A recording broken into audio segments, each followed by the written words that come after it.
Hey guys, welcome back to the channel. This is part 1 of our story. If you like this what if story and want to see part 2, let me know in the comments below. Before we start, don't forget to like, subscribe, and share this video with your friends.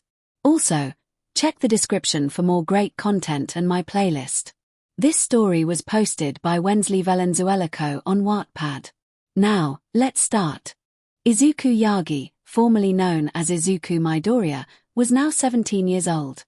He had undergone a significant transformation, growing from a height of 5 feet 4 inches to an impressive 6 feet 4 inches. His journey had taken him from being a first-year student, marked by betrayal, to a second-year student after his release from prison.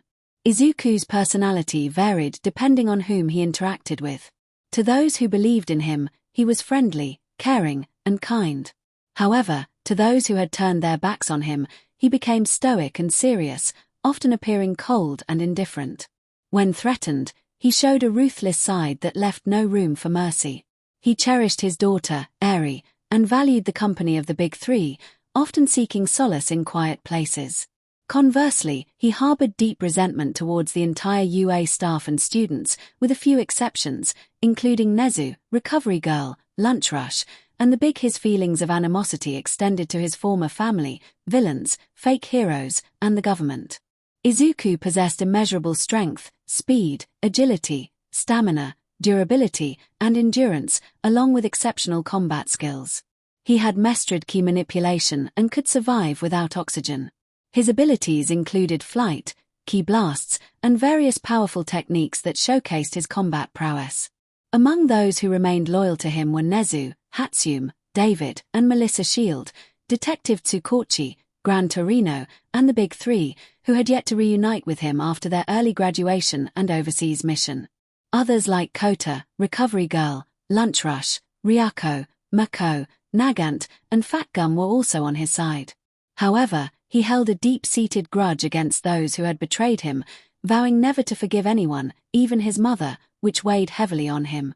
In a tense confrontation, Izumi accused him of betrayal, while Shoka expressed disbelief that she and Katsumi had feelings for him.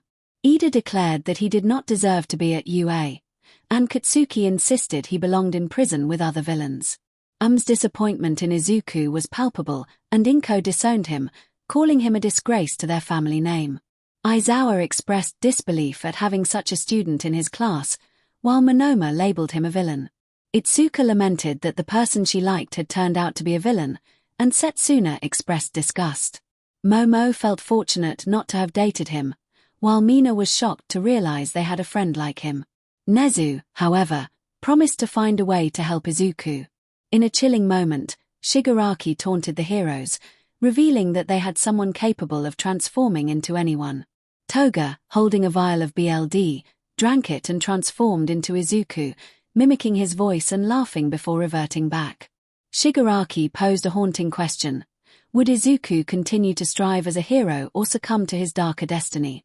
As panic spread across Japan, the HPSC contacted Nezu, urging for Izuku's immediate release. Guilt weighed heavily on the hearts of many in UA. Meanwhile, in Tartarus prison, Nezu, Aizawa, All Might, and Inko met with the warden, who looked at them with concern.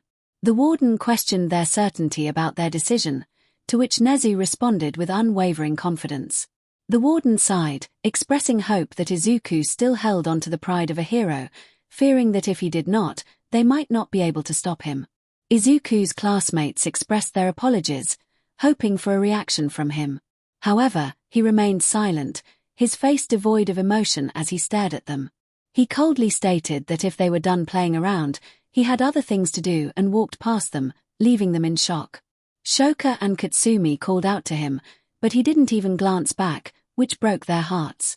Bakugo, frustrated, yelled at Izuku for ignoring them, but Izuku continued to walk away. As Bakugo prepared to confront him, an unseen force suddenly propelled him against the wall of the dorm, sending him outside. The others rushed to check on Bakugo while the rest sought to talk to Izuku, but he had vanished. Aizawa announced that they would have a special class with Class 1B, which excited everyone except Izuku, who stood up and walked toward the door. Inko reminded him that class had just begun, but Izuku dismissed it, claiming there was nothing for him to learn in what he deemed a useless class. Aizawa insisted that the subject was important for all heroes, especially in light of recent events. Izuku retorted that this was even more reason for him to leave, stating he didn't trust anyone at the school except for a few individuals. Even if Nezu could convince him to participate, he would prefer to work alone rather than with anyone in Japan. Inko tried to reason with him, but Izuku interrupted, asserting that they were no longer family. As he reached for the door, Izumi pleaded with him to stay, emphasizing that this was a chance for them to regain his trust. Izuku, still facing away, delivered a painful remark that resonated throughout the room, leaving everyone feeling guilt-ridden. He declared that trust was a meaningless word that no one fulfilled before leaving a mix of emotions in his wake, particularly guilt for those who cared about him. As Izuku walked through the hallways, students parted for him, and he reflected on his thoughts. He believed that in this world, strength was absolute, and concepts like friendship and trust were weaknesses. He reiterated to himself that trust was meaningless. Meanwhile, those who had betrayed him could only watch from a distance, filled with guilt. Nezu contemplated the challenge ahead, recognizing that Izuku trusted no one but himself. However, as principal, he felt it was his duty to assist students through such hardships. Izuku stood atop the UA building, listening to Nezu's voice in his mind. He stated that Nezu could try, but he would never trust anyone but himself. As he gazed over the city, his determination shone through. He prepared himself for the villains he would face, particularly targeting Shigaraki and All for One. Izumi's voice echoed in his thoughts, accusing him of betrayal, while Shoka expressed disbelief that she had feelings for him. Ida declared that he didn't deserve to be at UA, and Katsuki insisted he belonged in prison with other villains. AM expressed disappointment in having him as a son, while Inko stated he was a disgrace to their family name and disowned him. Aizawa expressed disbelief at having such a student in his class, and Monoma taunted him, calling him a villain. Itsuka lamented that the person she liked was now a villain, while Setsuna expressed disgust. Momo felt fortunate to have avoided dating him, and Mina couldn't believe they had a friend like him. Instead of feeling hate, Izuku found motivation in their words, a motivation to never trust anyone again. He was in his Mindscape, training with his new 𝗵𝘃𝗲 after the former #1 hero had taken his quirk and given it to Bakugo, leaving him quirkless. He had been sent to Tartarus, where he faced hostility from other inmates. Each day, he endured their attacks, and when they finally decided to end his suffering, they dragged him to a secluded corner and left him beaten. Fortunately, a guard found him and called for medical assistance, bringing him to the infirmary. After 2 months in a coma, he awoke in his Mindscape, where he had spent 2,000 years reliving the pain. His 𝗵𝘃𝗲, 𝗔𝗂𝗄, called him back to reality, reminding him of the lessons he had learned. Izuku expressed gratitude for the training he had received. 𝗔𝗂𝗄, with a serious expression, warned him about the nature of trust in his world, emphasizing that it was often a falsehood. He advised Izuku to remain vigilant, as trust could lead to betrayal. Izuku acknowledged this, reiterating that trust was meaningless in his world. 𝗔𝗂𝗄 prepared to send him back, reminding him to always keep his guard up. As 𝗔𝗂𝗄 placed a hand on Izuku's head, he began to glow, and 𝗔𝗂𝗄 bid him farewell, urging him to show them what he was capable of. Izuku had a plan to show them what they had lost. As everything around him shone brightly, he closed his eyes and awoke from his coma. His body felt heavy for a moment, but as he adjusted, he felt better than ever. Looking around, he realized he was alone. He sat up, removed the 𝗲𝗄 from his hand, and took off the patch on his chest that connected to the heart monitor, which began to beep. He stood up, feeling taller, just as the door swung open suddenly. 3 nurses, 1 doctor, and 5 security guards entered, all looking at him in shock. The guards gripped their steel batons, trembling so much they could barely stand. The doctor approached him slowly, stammering as he spoke. Izuku's intense gaze silenced him before he could finish his sentence. Izuku asserted that he would be called Izuku Midoriya from now on, severing ties with Yagi. The others nodded in compliance as he picked up his old prison clothes, noting they were too small. He pointed to one of the guards, gesturing for him to come closer. The guard hesitated but eventually complied. Izuku stated that he needed new clothes and requested the guard to call the warden to meet him there. The guard nodded and hurried out, leaving the others too intimidated to act. As Izuku sat on the bed, the doctor approached him again, nervously suggesting a health check.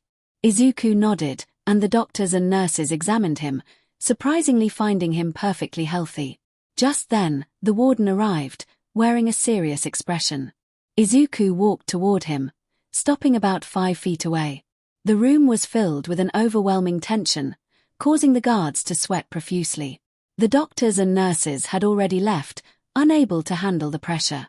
The warden felt as if he was staring up at a giant, but he quickly regained his composure and waited for Izuku to speak. The warden acknowledged that Izuku was awake and understood his anger about what had happened. He mentioned punishing those responsible, but Izuku interrupted, insisting that he did not want them punished.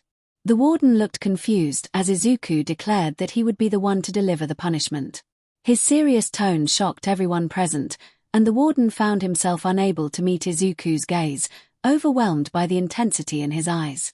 Izuku demanded to handle the prisoners himself, warning that if any guards interfered, they would face dire consequences. The guards trembled at his words, realizing he was not bluffing. The warden, feeling cornered, reluctantly agreed to Izuku's demands, though he was clearly shaken. As the guard Izuku had ordered returned with a new prison shirt, Izuku put it on, but the sleeves felt uncomfortable, so he tore them off. He then asked the warden about an isolation cell, expressing his longing to stay there. The warden explained that there was one on the other side of the facility, where they housed S-class villains with mental issues. Izuku insisted that this would be his cell, not one shared with other prisoners. One guard questioned why Izuku thought he would be granted such a request. In an instant, Izuku was standing before him, his gaze piercing. The guard felt a chill run down his spine, realizing the seriousness of the situation. Izuku firmly stated that he was not asking but demanding. The warden, sensing the gravity of the moment, finally agreed to arrange the room, though it would take some time. Izuku inquired about the time frame, and the warden estimated it would take about 10 to 15 minutes. Satisfied, Izuku left the infirmary, while the others inside released a collective sigh. One guard questioned the wisdom of allowing Izuku to punish the prisoners who had harmed him. The warden responded that anyone who tried to stop him would regret it, as no one stood a chance against Izuku. Without solid evidence of wrongdoing, Izuku would remain in custody. Meanwhile, Izuku walked down the prison hall, and everyone he passed sensed a change in him, something that instilled fear. Many prisoners retreated to their cells, while those with animal mutation quirks felt an instinctive urge to hide. Only the cocky prisoners remained, thinking they were untouchable. Among them were the 10 who had attacked him. One prisoner taunted him, remarking on his survival after the beating. Another laughed, but Izuku remained silent, his focus unwavering. Suddenly, he felt an arm wrap around him, belonging to the leader of the group that had assaulted him. The leader expressed surprise at Izuku's awakening, claiming they had missed him as they were running out of stress relievers. However, he was cut off when Izuku elbowed him hard in the gut, signaling that he was far from finished.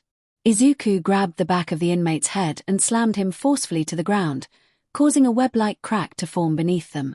As he stood over the fallen figure, he expressed his disbelief at the inmate's actions, reminding everyone present of the past wrongs he had suffered.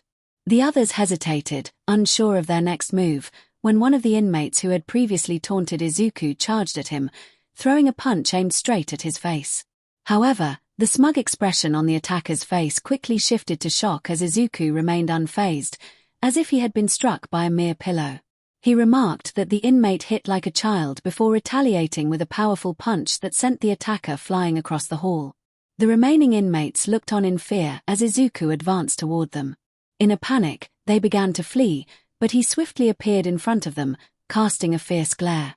Initially dismissive, they suddenly felt a series of overwhelming blows strike them in various places, sending them staggering backward. Some were even knocked against the wall, leaving cracks and dents in their wake. Izuku declared that he was no longer the same person they had encountered 2 months prior. He had chosen not to fight them before because he had vowed to avoid harming anyone, even those who wronged him, as he aspired to be a hero. His words drew the attention of those in the cells nearby, while the guards and the warden arrived at the scene. With a determined expression, Izuku raised his head, and an incredible pressure surged around him, causing everyone to shield their faces as if a storm had erupted within the building. The sheer force created multiple cracks in the structure, shattered windows, and sent heavy metal cell doors flying. The beaten inmates were blown away until the chaos subsided, revealing Izuku standing in a crater 3 feet deep, surrounded by cracks in the ground. He vowed to protect the weak and defenseless from that day forward, warning that anyone who continued to harass the vulnerable would have to answer to him. Those who witnessed the event knew they had experienced something they hoped would never be repeated. Another month passed, and back at UA, the atmosphere was celebratory. Students and teachers filled the cafeteria, rejoicing over the capture of the traitor. Some engaged in eating contests, while others danced and criticized the traitors. Actions. The girls expressed relief that they had not confessed their feelings to him, feeling fortunate to have avoided that emotional turmoil.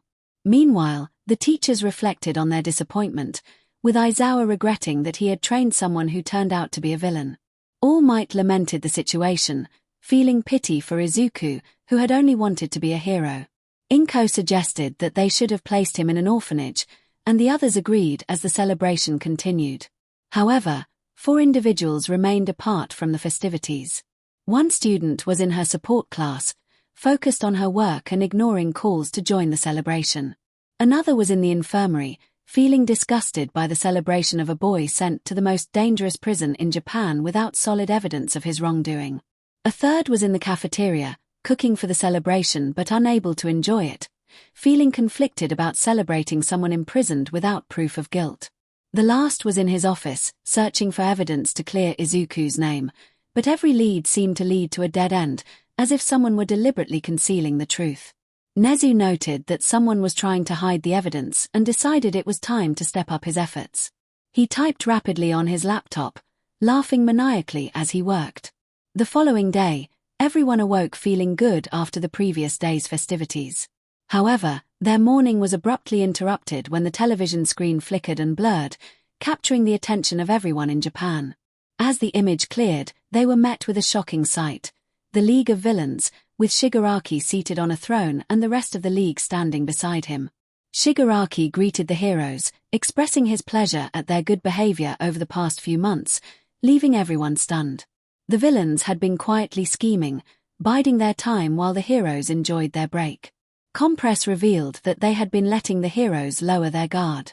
Toga posed a question about whether they had done anything during the heroes' vacation, and twice insisted they had, despite his earlier denial.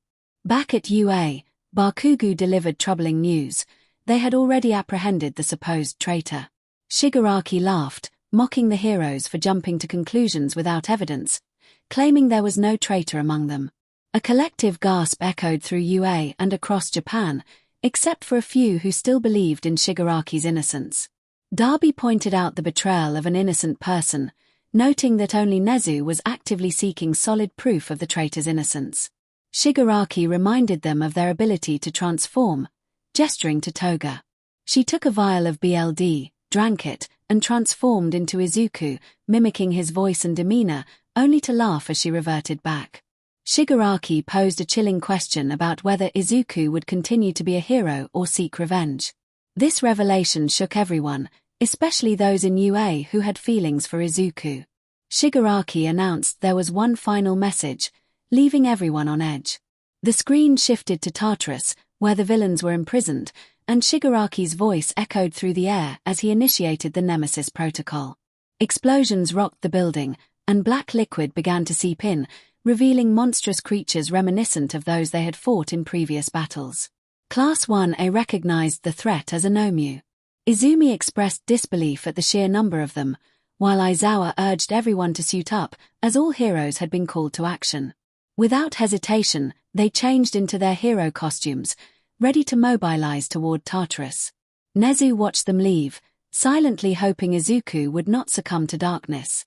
Inside Tartarus, chaos reigned as prisoners fought against guards, and the League of Villains managed to free their leader. AFO congratulated Shigaraki for his success, and twice expressed his joy at seeing AFO again, while 𝗵𝗃 apologized for the delay. AFO dismissed the apology, having anticipated this outcome. 𝗬𝗲𝗍 informed them that heroes were on their way, and AFO noted the speed of their arrival, speculating about 𝗬𝗵𝗃𝗃's absence due to their previous encounter. 𝗵𝗃𝗃 mentioned that 𝗬𝗃𝗁 was unconscious, having been sedated before they left. AFO decided it was time to head outside, eager to gather more allies. As they emerged, they witnessed the destruction around them, with every villain celebrating their victory and bowing to AFO and the League. All of them cheered as he smiled devilishly and gestured for 𝗵𝗃𝗃 to bring 𝗬𝗃𝗁. As 𝗬𝗃𝗁 appeared, black and red tendrils emerged, activating his quirk, and a massive black smoke portal materialized behind them. 𝗬𝗏 instructed the 𝗵𝗲𝗃 to handle the heroes. With that, the 𝗵𝗲𝗃 charged toward the incoming heroes while the villains moved toward the portal. Suddenly, 𝗬𝗏𝗃 landed a few feet away from his nemesis. 𝗬𝗏 chuckled and remarked that 𝗬𝗏𝗃 was too late. 𝗬𝗏𝗃 charged at him, but he was blocked by a 𝗵𝗍𝗻, the very first one he had fought in the US. 𝗬𝗏 taunted him, saying they would meet again, and stepped into the portal. 𝗬𝗏𝗃, furious, punched the 𝗵𝗍𝗻 with such force that it was sent flying. He sprinted toward the portal, but it was too late. He shouted in frustration at 𝗬𝗏 as the 𝗵𝗍𝗻 he had sent flying returned to confront him once more. Meanwhile, the other heroes struggled against the monstrous foes. The UA students, having experience fighting these creatures, knew their weaknesses and managed to hold their ground, but there were too many. Fortunately, the top heroes arrived to assist, allowing the students to focus on keeping the citizens safe. Thankfully, no one was harmed. Once the situation calmed and the 𝗵𝗲𝗻s were defeated, the heroes understood that while they couldn't kill, these creatures were mindless beasts, so it was acceptable. They all gazed at the ruins of Tartarus prison, which had been destroyed for the first time in Japan's history. At 𝗵𝗃𝗃 Tower in 𝗵𝗃𝗃, all the heroes and the HPSC gathered for a meeting. Every hero present during the battle was there, except for the UA students, who waited outside the meeting room. 𝗬𝗏 expressed disbelief that the League had actually attacked Tartarus. Denki agreed, astonished that they had gone through with it. 𝗵𝗃𝗃 boasted that he could defeat every villain in prison if given the chance, prompting 𝗵𝗍𝗻 to laugh and challenge him, pointing out that 𝗵𝗃𝗃 had struggled against the 𝗵𝗍𝗻s. Their bickering continued as some tried to separate them while others remained silent, still processing the events. Izumi, however, was lost in thought. She couldn't believe what had happened. The others looked at her with confusion, prompting Shoka to ask what she meant. Kendo inquired about the issue, noting that they had defeated all the 𝗵𝗍𝗻s and ensured the civilians were safe. Izumi revealed that it wasn't about that. Katsumi urged her to speak up, and Izumi recalled Shigaraki's words, leading her to realize that there was no traitor at UA. This revelation silenced everyone as they absorbed her words. Away stammered, questioning the implications, and Izumi nodded, tears streaming down her face as she acknowledged that her brother had been innocent all along. The room fell silent as the weight of Izumi's statement settled in. Momo, along with the other girls, began to cry, while the boys looked down in shame. Shoto could only utter a regretful thought about their actions as the sobs of the girls filled the air. In the meeting room, panic erupted as the news of the villains escaping from prison spread, especially with the most dangerous individual in the world, capable of stealing quirks, now free. The heroes debated how to handle the situation, but their chaotic discussions led nowhere. The 𝗵𝗃𝗃 president called for silence, demanding everyone's attention. She expressed her shock at the destruction of Tartarus prison and asked the warden for details. The warden, who had survived the villain attack while visiting someone underground, reported that the damage was severe, with 99% of the villains having escaped. Mount Lady was incredulous, while Mako expressed disbelief that the League of Villains had been preparing for this. Aizawa pointed out that as long as any villains remained, the threat would persist. Inko remarked on the army of 𝗵𝗍𝗻s that had overwhelmed them during the escape. The 𝗵𝗃𝗃 president, realizing the gravity of the situation, stated that if the villains planned to attack every city, she would have to discuss martial law with the Prime Minister. The heroes exchanged worried glances, some veterans anticipating this course of action. Ryukyu noted that it was no surprise given the number of villains now at large. Gran Torino suggested they consider this option for the time being since they had no idea when the villains would strike. The 𝗵𝘃𝗲 agreed and was about to continue when 𝗵𝘃𝗄𝗧 interrupted, voicing his concern. He turned to the warden, asking who the remaining 0.1% of villains was if all for one had taken the rest. 𝗵𝘃𝗲 questioned the possibility of anyone being left behind, but the warden had everyone's attention as he revealed that one person had not gone with all for one. All Might asked who it was. Why hadn't he joined them? The warden explained that it was because his cell was located beneath Tartarus, a secret even the Prime Minister was unaware of. The 𝗵𝘃𝗲 expressed her fury, insisting that he had no right to withhold such information. The warden apologized, stating it was necessary. 𝗵𝘃𝗲 inquired about the identity of the person in question. The warden revealed it was none other than Izuku Midoriya. The room fell silent until Endeavor voiced his disbelief, questioning how Midoriya could still be alive. GT reacted with confusion, while Ray echoed the sentiment, asking how he had survived the destruction of Tartarus. The warden clarified that Midoriya's cell was 500 feet deep underground, originally a laboratory before the 𝗧𝗃 era. An accident had led to the area being quarantined and abandoned. During the 𝗧𝗃 era, many villains were imprisoned, and his great-grandfather, a former warden, had suggested creating a prison for them. He had also known about the underground facility where experiments had taken place. After a clean-up crew was brought in, the project was completed, but over the years, it was forgotten, except by the warden. AM questioned why they hadn't placed all for one there initially. The warden explained that he was a new warden and the previous one had been unaware of the location. Nezu, sitting beside the 𝗵𝘃𝗲, asked if the warden could free Midoriya. The warden confirmed this, but 𝗪𝗏𝗃 raised concerns about the difficulties of accessing the cell since the place had been destroyed and lacked electricity. The warden reassured them that Midoriya's underground cell had its own power generator. 𝗬𝗏𝗏 expressed frustration, questioning why Midoriya was placed there instead of a regular cell. The warden responded respectfully, stating that Midoriya was no longer her son, which shocked everyone, especially Inko. She looked at him with disbelief, realizing the seriousness of his words. All Might remained silent, unable to respond. The warden continued, explaining that Midoriya had chosen to be there. He pressed a button on the table, and a large holographic screen appeared, displaying footage from a few days after Midoriya's arrival. The scene showed him being ostracized, and to their shock, he was attacked by others without any guards intervening. 𝗵𝘃𝗲 exclaimed in disbelief, demanding to know why no one was stopping the assault. The warden revealed that the guards had been bribed to look the other way, and he only learned of this when Midoriya fell into a coma. Inko was horrified, realizing she had ignored the warden's call about her son's condition, and tears streamed down her face as she reflected on her actions. The UA staff attempted to console her but struggled to find the right words. The warden moved on, showing footage of Midoriya 2 months after waking from his coma. Everyone was astonished that he had been unconscious for so long. They watched as he exited the infirmary, some women blushing at his appearance. 𝗵𝘃𝗲 felt an inexplicable rush of emotion, her heart racing. The prisoners were in awe of his survival, while others instinctively felt the need to hide. As they observed Midoriya confronting those who had attacked him, they were taken aback when he decisively defeated them. The video concluded with him releasing an immense pressure that cracked the ground and walls, ultimately destroying the camera.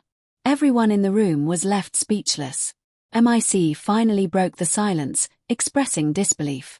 The warden acknowledged that it was unexpected, noting that Midoriya had been betrayed by his family, friends, and the entire nation for not being supported despite his innocence. He wouldn't be surprised if Midoriya harbored resentment towards them, except for a few individuals he still mentioned. Nezu recognized that Midoriya had changed significantly and had grown stronger. The warden thought to himself that this was an understatement. He then revealed that Midoriya had told him he would never trust anyone again, especially heroes and UA. The weight of shame fell upon everyone, particularly the parents, as they grappled with the guilt of abandoning a boy who had suffered alone. All Might felt the burden of regret for not being there for his favorite student, while Nezu lamented the loss of trust from someone he once considered a student. As the heroes and UA students faced their guilt, construction workers at Tartarus began repairing the damage. They were unaware of a small gap in the center of the prison. The camera zoomed in on the elevator, revealing a seemingly endless descent. It then focused on the elevator door, leading to a long, illuminated white hallway. At the end of the hall stood a nuclear vault, designed to withstand extreme conditions. Inside, Izuku was meditating, floating in a red aura. The area was air-conditioned, with all white walls, a sink, a toilet, a bed with a single pillow, and a blanket, resembling an asylum. While meditating, he was aware that Tartarus was under attack. Due to the vibrations he felt during meditation, he became aware of the negative energy surrounding him. Although he wished to assist, he refrained from doing so, recognizing that he was a prisoner. Until the charges of treason against him were dropped, he could not save anyone. He understood that those who believed he was not a traitor were mistaken. For Izuku, trust was a rare commodity, especially after being betrayed by his family, friends, and teachers, including Nezu. The corrupt government and many heroes had spoken ill of him, reinforcing the adage that one should never meet their heroes, as they often lead to one's downfall. From that moment on, Izuku resolved that the only person he could trust was himself. Even those who believed in his innocence would have to earn his trust. As for those who had betrayed him, they could only hope to find forgiveness in another life. He warned the villains to enjoy their freedom while they could, for when he was released, he would come for each and every one of them. In this alternate universe, all characters were now in their second year, and they had yet to meet Myheroacademia and 𝗬𝗵𝗃. Eri remained unrescued, as Night Eye insisted there was insufficient evidence. In the underground prison designed specifically for Izuku, he continued to meditate peacefully until he felt the ground shake. Sensing the chaos above, he discovered that villains were attacking Tartarus. He felt a longing to help, but he quickly reassessed his priorities. The old Izuku would have rushed to assist without hesitation, but now he felt indifferent to their plight. He was no longer a hero while imprisoned, yet he knew his release was imminent, and he was willing to wait. Meanwhile, the so-called heroes were en route to the devastated prison. Within less than 24 hours, they had decided to rescue the innocent person and restore him to the light of heroism, unaware that he had already chosen a different path, one of self-reliance. They arrived about an hour late and were taken aback by the destruction left by the villains. Heroes 𝗵𝗃, Izuku, Enji, Rei, Mako, and Ryako could hardly believe the extent of the damage. The warden continued walking, leading them deeper into the ruins. Upon reaching the center of the chaos, Nezu inquired about their location, to which the warden confirmed they were indeed at the right place. 𝗵𝗃 expressed confusion at the sight of rubble, and the warden warned that appearances could be misleading, just as they had misjudged Izuku. Mako, Nezu, and Ryako felt a wave of shame wash over them as they recalled their reliance on a video rather than confronting him directly. They grew increasingly anxious about what they would discover regarding his condition. Enji asked how they would access the underground prison the warden had mentioned. The warden knelt and touched the ground, prompting confusion among the group until Mako sensed something. As she spoke, the ground began to shift, causing initial panic, but they soon calmed as the elevator descended slowly. The warden stood and faced Izuku, leading the group down a long hallway. Rei questioned how Izuku had managed to survive underground, and the warden explained that the prison was so extensive that no one had realized its secrets until he uncovered a ventilation system that allowed fresh air to reach Izuku's cell. They provided him with nutritious meals 3 times a day, ensuring his survival. Despite attempts by some prisoners and corrupt officials to poison him, he had proven immune to their efforts. The revelation shocked everyone in the room, particularly Ryako, who asked what had happened to those who had tried to harm him. The warden announced that a death had occurred, the cause unknown, but the victim had been stabbed multiple times in the chest. This revelation left everyone feeling ill and questioning who could commit such an act. The warden paused, and the others followed suit, their attention drawn to a massive vault door, significantly larger than any bank vault they had seen. It featured a keypad and an identification scanner, leaving them in awe of how such a structure could exist underground. As the warden approached the vault, he began entering multiple codes, followed by an eye scan and a hand scan. A small microphone appeared next to the hand scanner. With a single word, the warden commanded the release. They heard mechanical sounds as the vault began to operate, locks disengaging. Everyone braced themselves, anticipating that a prisoner might burst forth and attack. However, after a tense wait, nothing happened, leaving them puzzled. Suddenly, the vault door opened wide, revealing a dimly lit interior with a red glow that obscured their view. As the lights gradually illuminated the space, they discovered it resembled a room from a mental hospital, often referred to as the White Room. It contained a bed, a table, a chair, and newspapers. They halted about 10 feet away, and there, they spotted someone they hadn't seen in months. Izuku Yagi, now known as Izuku Midoriya, meditating with a red aura enveloping him. Inko, filled with emotion, was about to rush forward when the warden stopped her. She looked at him, confused, as he shook his head, signaling her to stay back. The warden then threw a pen toward Izuku, but it was repelled back toward them, forcing them to duck as it flew past. The others turned to the warden for an explanation. He explained that an energy barrier surrounded Izuku while he meditated. He pointed to a wall where a shape resembling a man had left a crack, revealing the consequences of a previous attempt to disturb Izuku. The warden noted that the last officer who had tried to strike him had been sent to the hospital and remained in a coma for a month after hitting his head. Everyone was taken aback by the transformation Izuku had undergone, except for Nezu, who approached him. As Nezu called out to him, the aura around Izuku dissipated, and he opened his eyes, recognizing his only uncle who believed in him. Standing up, Izuku appeared taller than before, now on par with Aizawa. His physique was impressive, neither overly muscular nor thin, which drew admiration from the women and envy from the men. Nezu inquired if Izuku understood why they were there, to which Izuku affirmed that he did. Nezu then asked if he was aware of the events occurring outside. Izuku confirmed this as well. Nezu pressed for an explanation as to why Izuku hadn't joined the fight against the chaos. Izuku explained that his pride as a hero would not be easily shattered, and as a prisoner, he felt it was not his place to engage in battle. He emphasized that it was the responsibility of the warden, his men, and the heroes to manage the situation. Izuku glanced at his parents, relatives, and the two heroines, expressing that they had been overly confident in believing that nothing would go wrong regarding All for One's escape. He reminded them of Shigaraki's identity, which caused his parents to look down in realization. He then addressed the Todoroki family, pointing out that Darby's flames could rival Endeavor's, challenging the notion that no other flames could match his.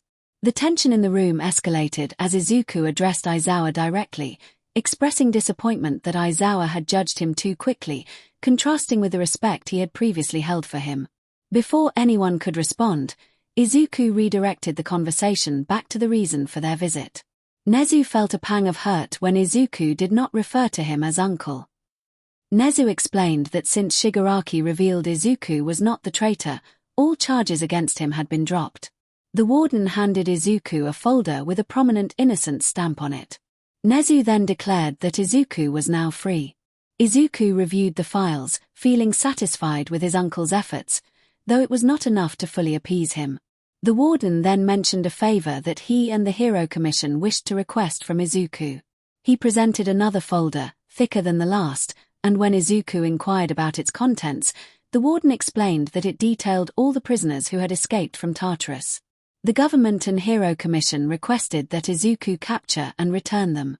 Izuku asked what he would receive in exchange for this task.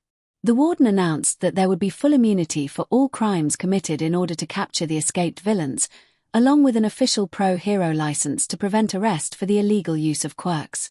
This revelation shocked everyone in the room, especially Nezu, who struggled to comprehend the implications. Izuku, however, seemed unfazed and asked if that was all.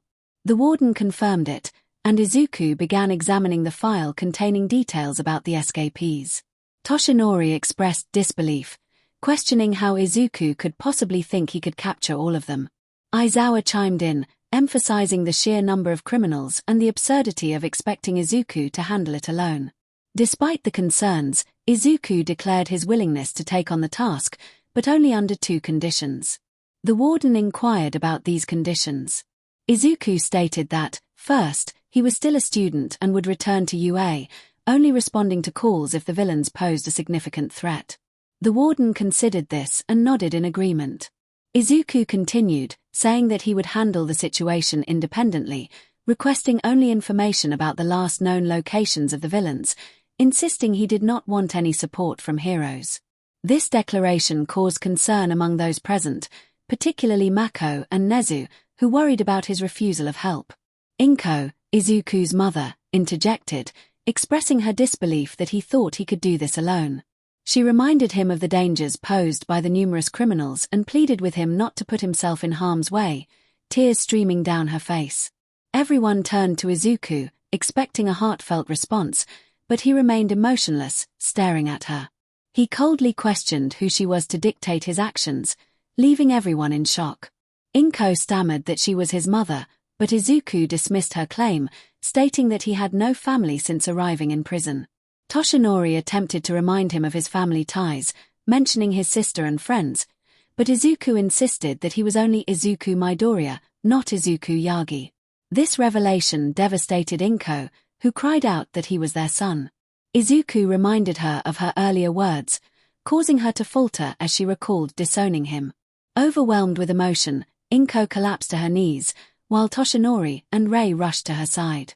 Enji and Aizawa looked at Izuku with regret, and the heroines watched the scene unfold, with Mako finding amusement in the drama.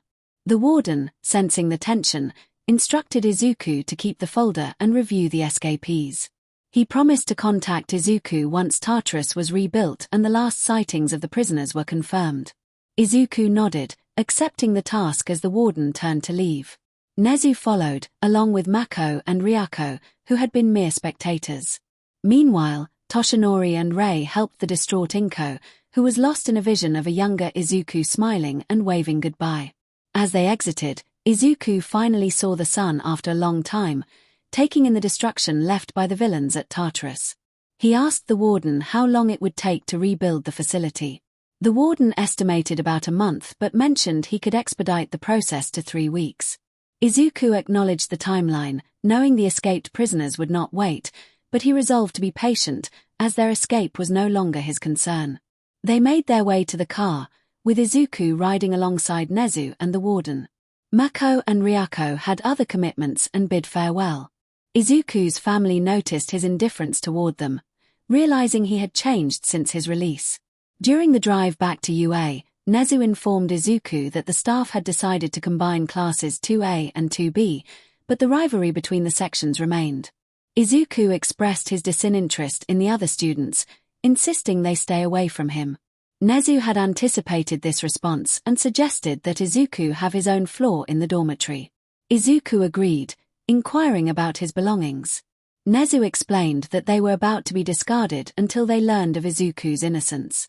Izuku insisted he would handle his things personally, and Nezu, understanding his tone, had already ordered new items for his dorm. As the drive continued, Izuku decided to take a brief nap, preparing himself for the changes awaiting him at UA.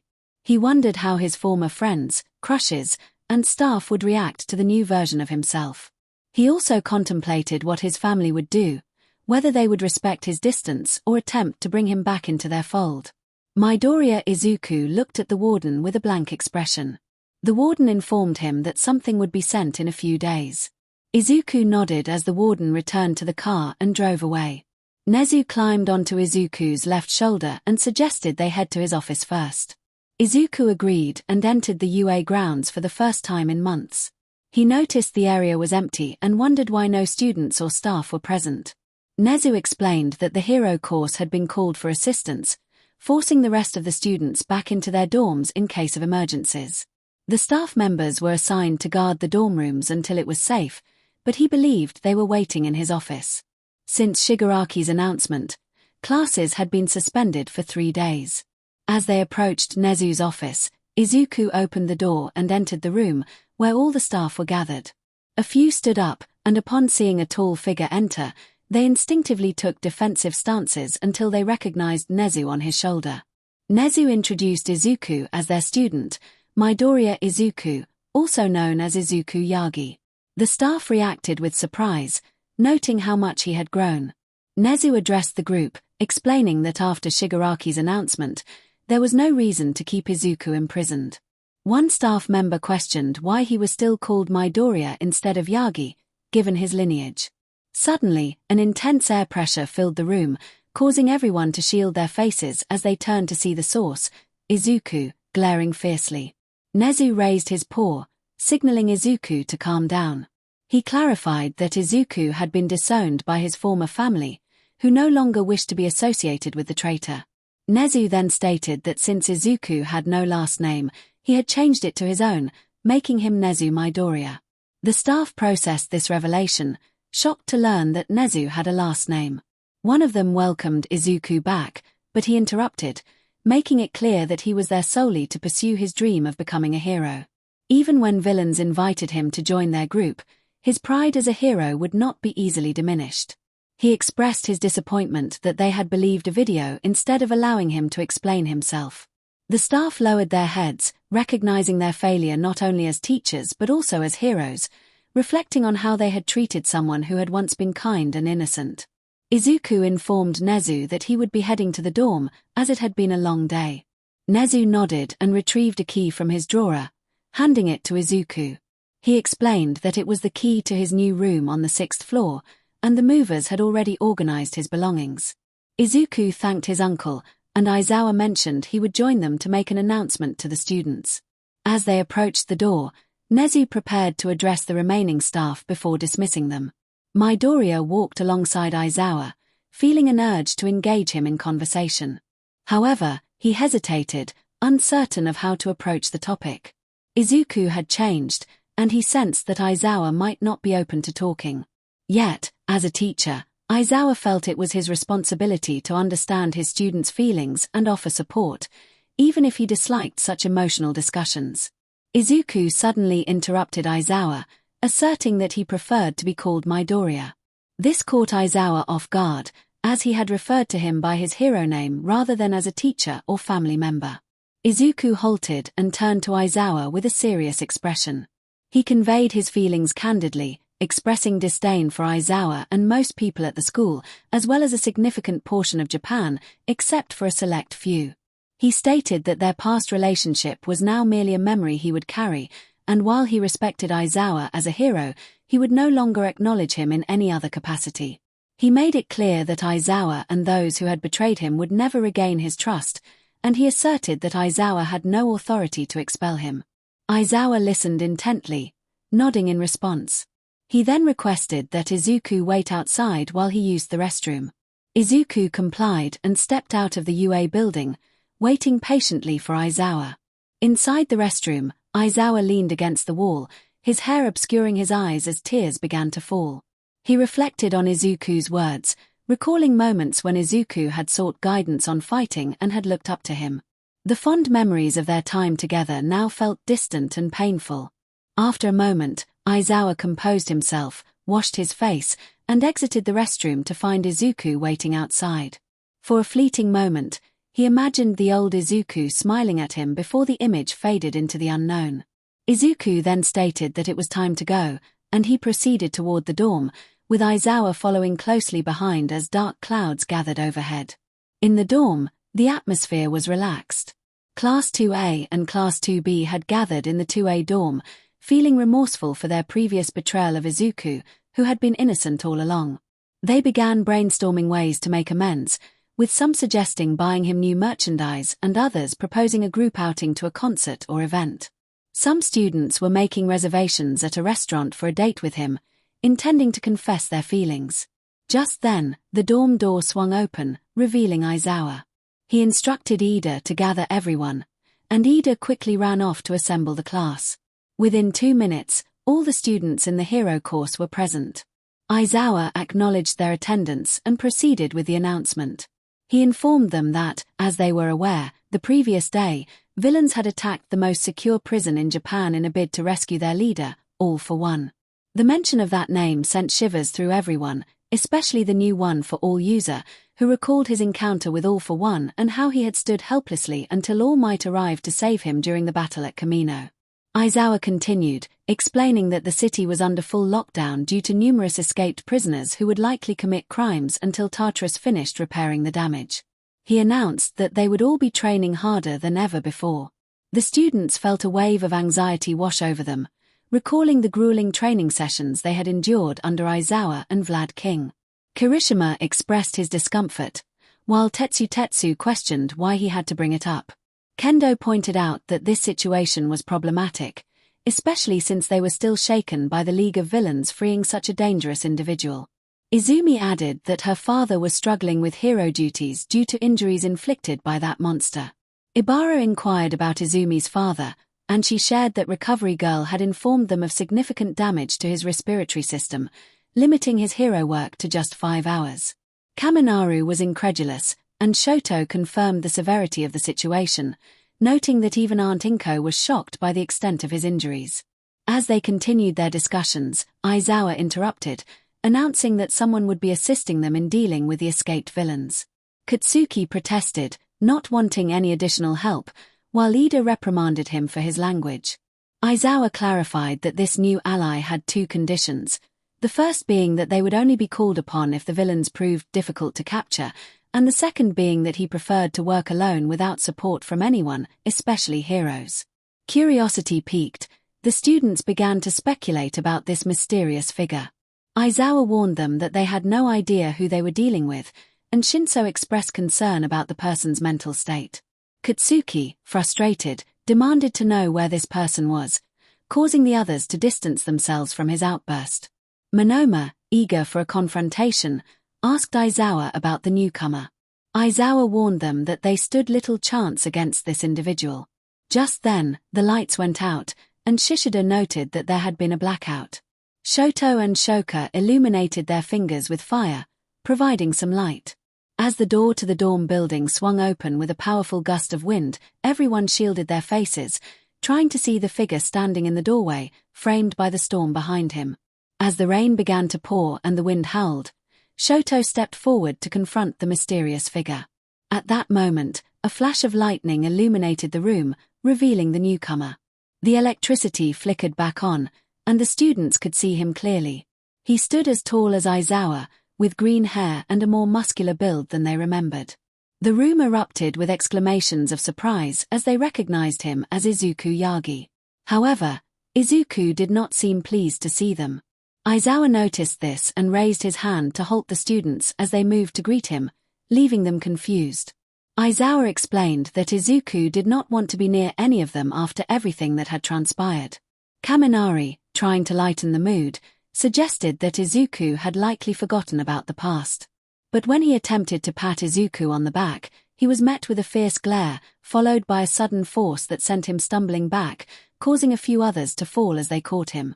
Izuku made it clear that he held no affection for them, stating that his only reason for being there was to fulfill his dream of becoming a hero, nothing more. His cold tone sent chills down their spines as he regarded them as mere annoyances. Izuku declared that he would not be pursuing any relationships with anyone, shattering the dreams of all the girls who had fantasized about his return. Their hopes were now dashed, and the weight of his words hung heavily in the air.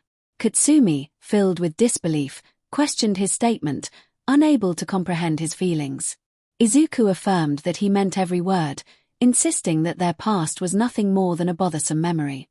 The girls looked down, tears beginning to flow as they processed his rejection.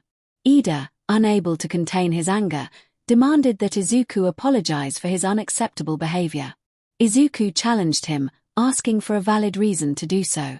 Bakugo, furious, threatened to teach Izuku a lesson, igniting explosions in his hands, but Izuku remained unfazed. He remarked on Bakugo's predictable nature, noting that he had expected more growth from him and the others. Izuku pointed out that Bakugo was still the same egotistical person who enjoyed belittling the weak. He stated that he would rather be a traitor than associate with what he deemed false friends.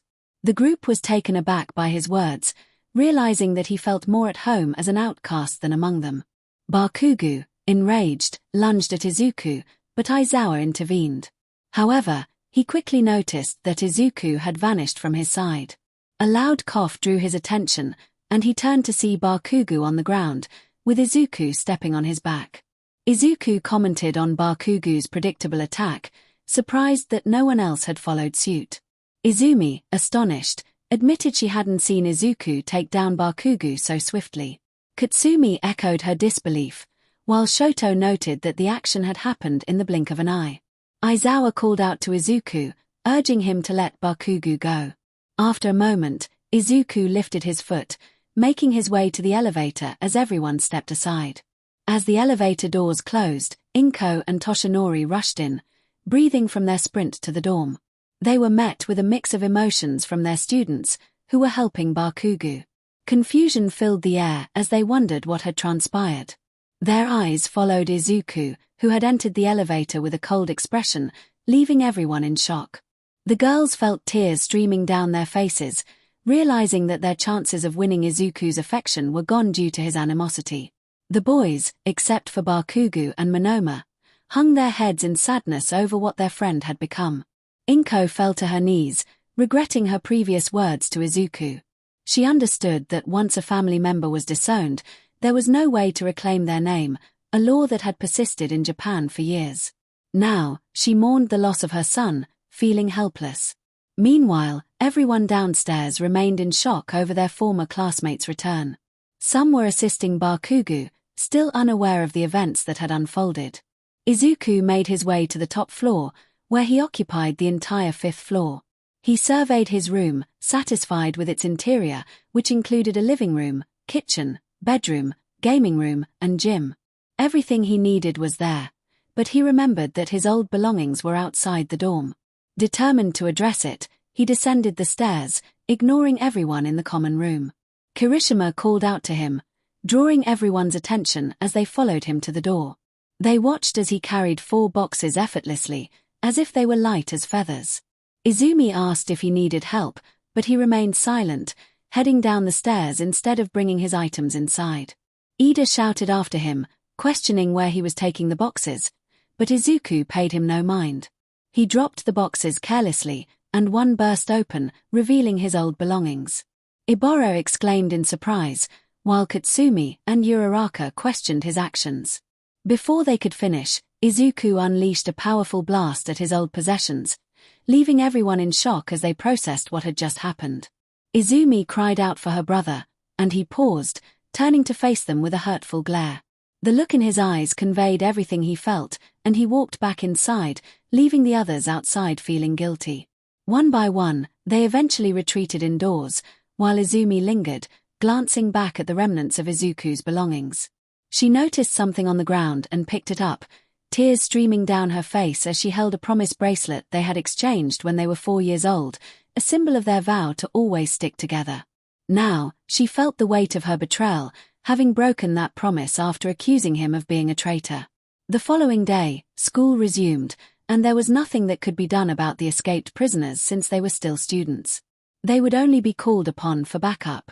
As usual, lectures began, and while most students found them boring, the presence of their former classmate changed the atmosphere. Even present 𝗵𝗄𝗧, the teacher, tried his best to win over Izuku, but things would never be the same after what had happened to him. When class ended, it was lunchtime. Students either flocked to the cafeteria for food or remained in their classrooms, not feeling hungry. As Izuku walked through the hallway, he towered over his peers. Most students noticed him and instinctively cleared a path, feeling the powerful aura that surrounded him. Upon entering the cafeteria, all eyes turned to him, and the room fell silent. Ignoring the stares, he headed straight to the lunch line, where others stepped aside to let him go first without question. Lunch Rush greeted Izuku warmly, expressing how glad he was to see him back. Izuku reciprocated the sentiment and asked about the menu for the day. Lunch Rush told him to simply order what he wanted, and within minutes, his food was ready. However, Izuku was puzzled to find a frozen hot chocolate he hadn't ordered. Lunch Rush explained that it was a special treat to celebrate Izuku's return and that he didn't have to pay for it. He added that the second drink was from Principal Nezu, who had instructed him to give it to Izuku since he would be visiting the principal's office after lunch. Izuku nodded quietly, taking his lunch and making his way toward Nezu's office. However, he was stopped by Mina, who invited him to eat with them. Kirishima and Zero chimed in, reminiscing about old times and urging him to join them. As Zero reached for Izuku's food, Izuku warned him to back off, threatening to send him away without hesitation. 𝗧𝗪 raised his hands in surrender, while Kaminari and Izumi tried to defuse the situation, expressing their longing to reconnect. Izuku firmly stated that he only wanted to be left alone and that he had no intention of associating with anyone from either class or the school. He made it clear that he was only there because the principal had convinced him to return. Ida, feeling disrespected, demanded an apology, gesturing to Katsumi, who looked downcast while Shoka and Toru comforted her. Izuku warned Ida not to call him by his last name again, threatening to seriously hurt him if he did. The tension escalated, and Katsuki stood up, grabbing Izuku by the collar. He expressed his disdain for Izuku's return, suggesting that it would have been better if he had remained imprisoned with the villains. Katsuki boasted about his explosive quirk, but Izuku noticed a small spark of lightning emanating from him. Izuku thought to himself that Katsuki had made a poor choice in confronting him. Izuku warned Katsuki to let go, but Katsuki tightened his grip, challenging him. Izuku's eyes glowed red as he unleashed a powerful force, causing Katsuki to feel multiple impacts before one final blow sent him crashing against the wall near the cafeteria exit. Students ducked in surprise as Katsuki slumped down, and his friends rushed to help him. They looked at Izuku, who regarded them with a piercing gaze that made them feel small and intimidated. Izuku addressed the remaining students, stating that he was there out of pride in being a hero and that he would achieve his goals without fail. He made it clear that a simple apology would not suffice for forgiveness. He demanded that they all keep their distance and refrain from pretending they had a good relationship. This included the faculty staff, except for Lunch Rush, Nezu, and RG. He also expressed disappointment in All Might and 𝗬𝗓, stating that despite being his parents, they did not act like it. Principal Nezu had informed that only a few individuals believed in Izuku's innocence, and none of them allowed him to explain before he was taken into custody. He expressed his frustration, making everyone look down in shame. Izuku noted that the villains had more trust in each other than the heroes did among themselves. He remarked that it was no surprise the villains would soon dominate Japan, leaving the fate of the world resting on their shoulders. He wouldn't be surprised if Japan fell into ruins because of them. With that, he walked away, leaving behind sad classmates, faculty, and a devastated family. Inko's tears began to flow, and the atmosphere was heavy with mixed emotions, primarily sadness over how the once innocent and kind person had transformed into someone cold and ruthless. Meanwhile, Izuku sat in Nezu's office, eating his lunch while Nezu enjoyed a frozen hot chocolate and handled paperwork. Nezu mentioned that they would soon receive reinforcements from the United States.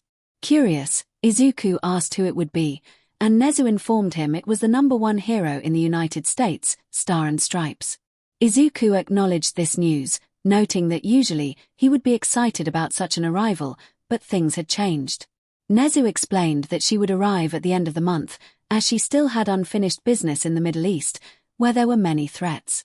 Izuku reflected on the state of the world, feeling disillusioned by the greed for fame and power that overshadowed the presence of heroes.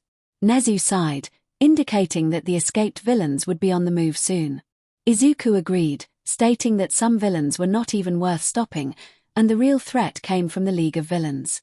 Nezu suggested that Izuku return to class since All Might would be teaching the last subject, and he was sure Izuku would excel in the exercises. Izuku nodded and left the office as Nezu returned to his paperwork. Upon entering his classroom, Izuku found no teacher present but didn't mind being late. Ida, however, was quick to scold him for missing lunch. Ignoring Ida, Izuku took his seat at the back, where everyone looked at him. Just as Ida was about to continue his reprimand, Midnight entered the room. She greeted the class but noticed 2 students were missing. Momo informed her that Bakugo was in the infirmary, knocked out, and Izumi was watching over him.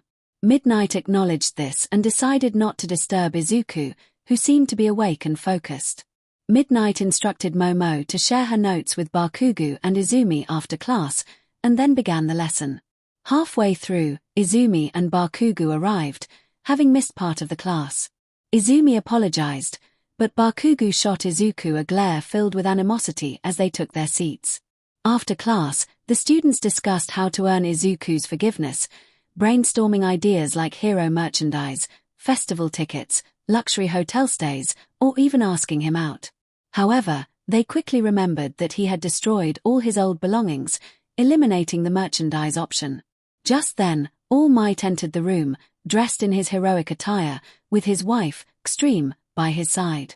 All Might announced that they would be demonstrating their growth over the past few months through one-on-one battles. Kendo asked if they would be using their hero costumes, to which 𝗧𝗵𝗲 replied they could if they wanted. The students were excited, except for one. All Might instructed them to meet at Gym 1 in 10 minutes, prompting everyone to rush to their lockers to change into their hero costumes. Izuku was the last to leave and was stopped by 𝗧𝗵𝗲, who he once called mother. He asked if she needed anything, his tone laced with resentment, causing her to flinch. She hesitated, hiding a briefcase behind her, which contained his old hero costume. Izuku coldly told her that if she thought he would forgive any of them, she was more delusional than he had thought. He instructed her to throw the briefcase away, just as they had discarded him, before leaving the room. 𝗵𝗃𝗄 fell to her knees, covering her mouth in despair, while All Might comforted her. In Gym 1, all the students were in their hero costumes, except for Izuku, who wore his gym uniform with his arms crossed. Mineta timidly approached him, stammering about why he wasn't in his hero suit. Izuku's cold gaze silenced him, and he curtly replied that it was none of Mineta's concern. The atmosphere shifted as All Might entered with 𝗵𝗃𝗄, who was still wiping away tears. All Might reiterated that they would have one-on-one battles, allowing students to volunteer and choose their opponents. They would have 5 minutes to showcase their skills while All Might and 𝗧𝗵𝗲 observed for any flaws. 𝗵𝗄𝗏 and 𝗵𝗃𝗃𝗄 quickly raised their hands to volunteer, arguing over who would go first. 𝗵𝗃𝗃𝗄 insisted he would challenge Izuku, while 𝗵𝗄𝗏 claimed he had called dibs first. Amidst the chaos, Izuku declared he would take them both on, drawing their attention as he strode confidently toward the center of the gym. All Might attempted to address him, but Izuku interrupted, reminding everyone that he was now Midoriya, having been disowned by their families. The Yagi name no longer held any significance for him, and he would rather face death than return to that family. This declaration weighed heavily on everyone, stirring guilt among them, except for two who remained oblivious. Izuku stood firm, ready to confront both of them. He declared that it was either they accepted the challenge or ceased wasting his time, igniting Bakugo's anger. Bakugo marched toward him, with 𝗵𝗄𝗏 following closely behind. They positioned themselves opposite Izuku, who regarded them with indifference while the rest of the class observed from the sidelines. The announcer informed them that since this match would be a 1-on-2, the time limit had been extended to 10 minutes, urging them not to hold back. Bakugo asserted that he had no intention of doing so, while 𝗵𝗄𝗏 echoed the sentiment. Bakugo created a small explosion in his hand, and 𝗵𝗄𝗏 cracked his knuckles, one arm transforming into steel while the other became hardened. Kirishima, surprised, exclaimed that 𝗵𝗄𝗏 had copied their quirk. 𝗵𝗄𝗏 retorted that it was indeed his quirk, and they were uncertain about the type of quirk Izuku had awakened. Izuku uncrossed his arms, patiently waiting for them to make the first move. Bakugo, filled with disdain, shouted that Izuku was nothing but a quirkless loser and charged at him, forming a circle with one hand. He unleashed a rapid barrage of explosions aimed directly at Izuku, who stood his ground, absorbing the blasts without flinching. Frustrated, Bakugo decided to change tactics, circling around Izuku and launching more explosive attacks, yet Izuku remained unmoved, which only fueled Bakugo's irritation. Then, 𝗵𝗄𝗏 charged in, throwing a punch at Izuku's jaw, but it felt like striking a solid wall. Izuku showed no signs of pain, remaining steadfast as 𝗵𝗄𝗏 continued to throw punches and kicks, yet he did not budge from his position. Kirishima expressed his amazement at Tetsu's ability to withstand all the hits. Kaibara remarked that it was as if the blows were nothing. Momo found it incredible, while Kendo questioned why Tetsu wasn't moving. Tsuburaba noted that he would have been knocked out already if he were in Tetsu's position. Many others shared their opinions, and even Tetsu's former family watched intently as Bakugo and 𝗵𝗄𝗏 continued their assault. After about 5 minutes, both were breathing heavily. Bakugo leaned on his knees to stay upright, while 𝗵𝗄𝗏 knelt on one knee. They glanced at Izuku, who regarded them with an expression of boredom. Izuku commented on their performance, expressing disappointment in their lack of growth. He had expected them to become stronger, but it seemed nothing had changed. This infuriated 𝗵𝘃𝗁, who was soon surrounded by crackling yellow lightning. He declared that Izuku was getting on his nerves and unleashed his power at 15%. Charging forward, he aimed a fist at Izuku, using an explosion to propel himself. The punch connected with Izuku's face, creating an intense shockwave that forced everyone to shield their faces. After a few moments, they uncovered their eyes and saw 𝗵𝘃𝗁's shocked expression as he looked at the scene. As the smoke cleared, they saw 𝗵𝘃𝗁 still with his fist against Izuku's jaw, and 𝗵𝘃𝗁 stared in disbelief. 𝗵𝘃𝗁 stammered that it was impossible, while Izuku seized the opportunity to take control. He grabbed 𝗵𝘃𝗁's hand and lifted him before slamming him down. He repeated the motion, grabbing 𝗵𝘃𝗁's shoulder and slamming him again. Finally, he took hold of 𝗵𝘃𝗁's leg and swung him around, slamming him hard enough to crack the ground. He followed up with another slam, this time impacting 𝗵𝘃𝗁's front, causing him to spit out a mix of saliva and blood. Izuku then lifted 𝗵𝘃𝗁 again and slammed him down with even greater force, swinging him one last time and throwing him toward 𝗵𝘃𝗁, causing both to collide against the wall, unconscious. The onlookers were left in shock at the display, particularly the Yagi family. They were astonished that Izuku had withstood 𝗵𝘃𝗁's powerful punch, which had not been delivered at full strength. It was a feat no one else had managed until now. Izuku declared that he was disappointed in their efforts, stating that what he had just demonstrated was merely physical strength. The crowd was stunned to realize he hadn't even used his quirk. He concluded by saying he was finished with the lesson and would take his leave, vanishing before their eyes. They quickly turned their attention to 𝗵𝘃𝗁 and 𝗵𝘃𝗁, checking for injuries. Meanwhile, Izuku headed back to his locker to change and return to the dorms, as there were no classes scheduled. He decided it was time to call it a day, especially with an intense storm approaching that would affect not just Japan, but the entire world. After the confrontation with 𝗵𝘃𝗁 and 𝗵𝘃𝗁, the two were sent to 𝗎𝗂, who was displeased to see them but treated their wounds nonetheless. The rest of the students continued their exercises, but the memory of Izuku's overwhelming strength lingered in their minds. Many felt a sense of fear at how easily he had defeated their classmates, and Nezu, who had witnessed the event on CCTV, was astonished. He recognized that Izuku had grown stronger, but seeing it firsthand made it clear that Izuku had been holding back. In his room, Izuku watched the news about the villains who had escaped from Tartarus. The police had managed to capture some minor criminals involved in car thefts and robberies, and thankfully, no lives had been lost among the escaped prisoners. With nothing else to occupy his time, he decided to visit the support department to request modifications to his hero costume from 𝗵𝘃𝗁. When 𝗵𝘃𝗁 learned that Izuku had returned, she was thrilled but also a bit apprehensive about his new demeanor. She missed the old Izuku but understood the reasons for his transformation. Izuku requested changes to his hero costume, which now featured a red spandex suit with black sections around the collar and legs, complemented by white gloves and boots. 𝗵𝘃𝗁 proposed adding silica fiber cloth to enhance heat resistance, ensuring the costume wouldn't burn easily during intense battles. She consulted her fellow support student, 𝗵𝘃𝗁, about increasing the heat resistance to withstand temperatures of 2,000 to 3,000 degrees Celsius. 𝗵𝘃𝗁 agreed to ask her father for assistance, though it would take about a week to create such a material.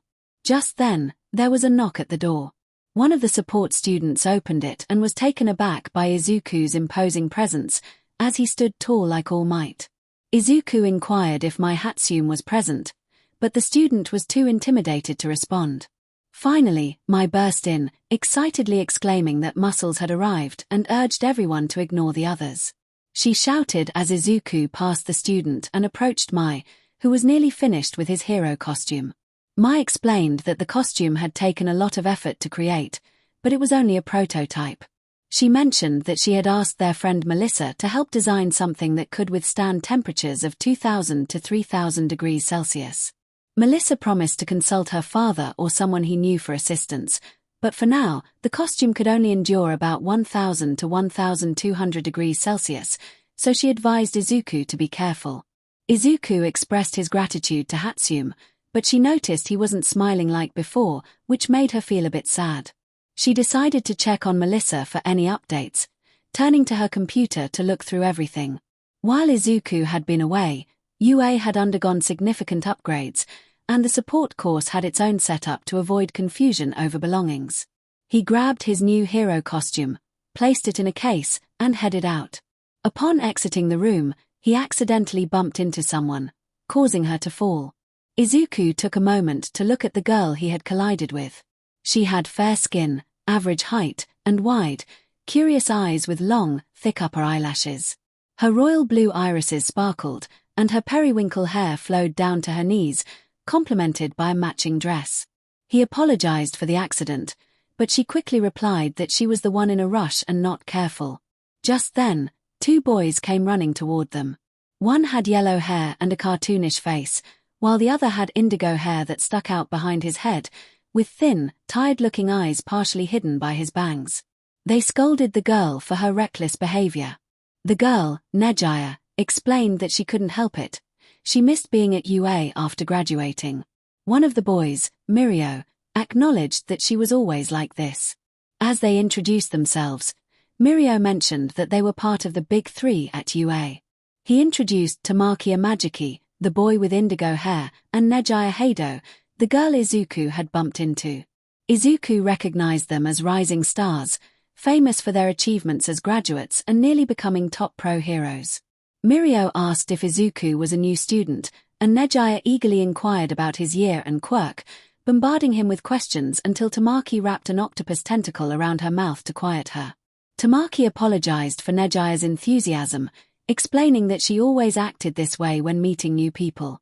𝗵𝘃𝗄 also expressed his apologies, while 𝗫𝗫𝗫 struggled to speak with her mouth covered. Izuku shared that he had been a student before being framed, which silenced the trio.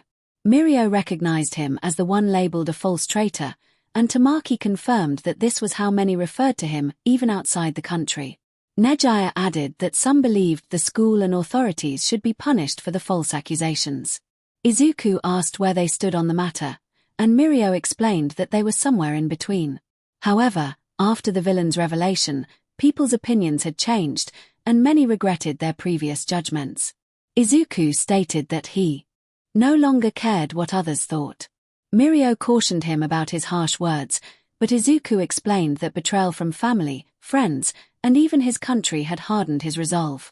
He expressed that if the villains had taken him, he would have sought to dismantle the entire hero organization. Despite his stoic demeanor, the trio felt a sense of worry for him, as did other students who overheard their conversation. Izuku affirmed that his longing to be a hero remained unbroken, but he would only trust himself moving forward. He turned and headed toward his dorm with the case of his hero costume, leaving the trio to reflect on the depth of his feelings toward heroes. Upon arriving at the dorm, Izuku opened the door to find everyone gathered in the common room, including Katsuki and 𝗵𝗃𝗄, who were both bandaged up. Ignoring them, he made his way to the elevator, but Kirishima blocked his path, expressing concern over the extent of his training battles. Izuku remained confused about the issue, insisting that it was a one-on-one training session to assess their growth during his time away. He had chosen Bakugo and 𝗵𝗃𝗄 because they were eager to fight him.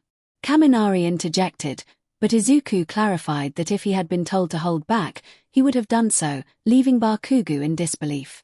He shouted as he stood a few feet away from them, his arms and head bandaged, just like 𝗵𝗃𝗄. Izuku explained that he had been holding back. Bakugo reacted with disbelief, exclaiming loudly. Izuku continued, stating that the beating the two had just received was akin to how a quirkless person would fight. Kamakiri asked if he had fought them, while Setsuna questioned if he had done so without using a quirk. Izuku confirmed that he had done nothing more than that.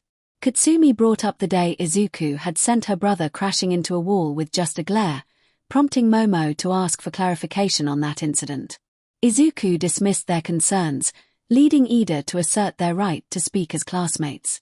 However, Ida's words were cut short when Izuku grabbed him by the neck, lifting him off the ground. Izuku warned that if Ida called him Yagi again, he would take drastic action. As Ida struggled, the others urged Izuku to let him go.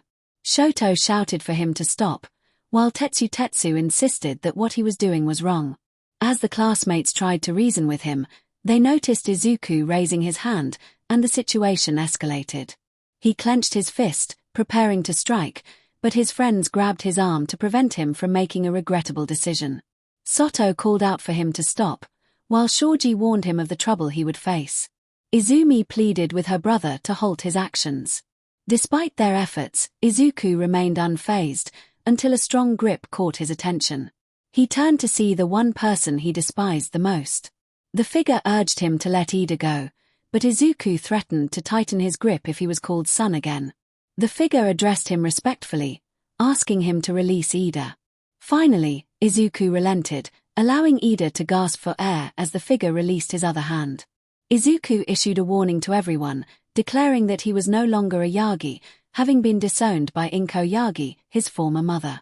He emphasized that he had no ties to the Yagi family and insisted on being called Izuku Midoriya.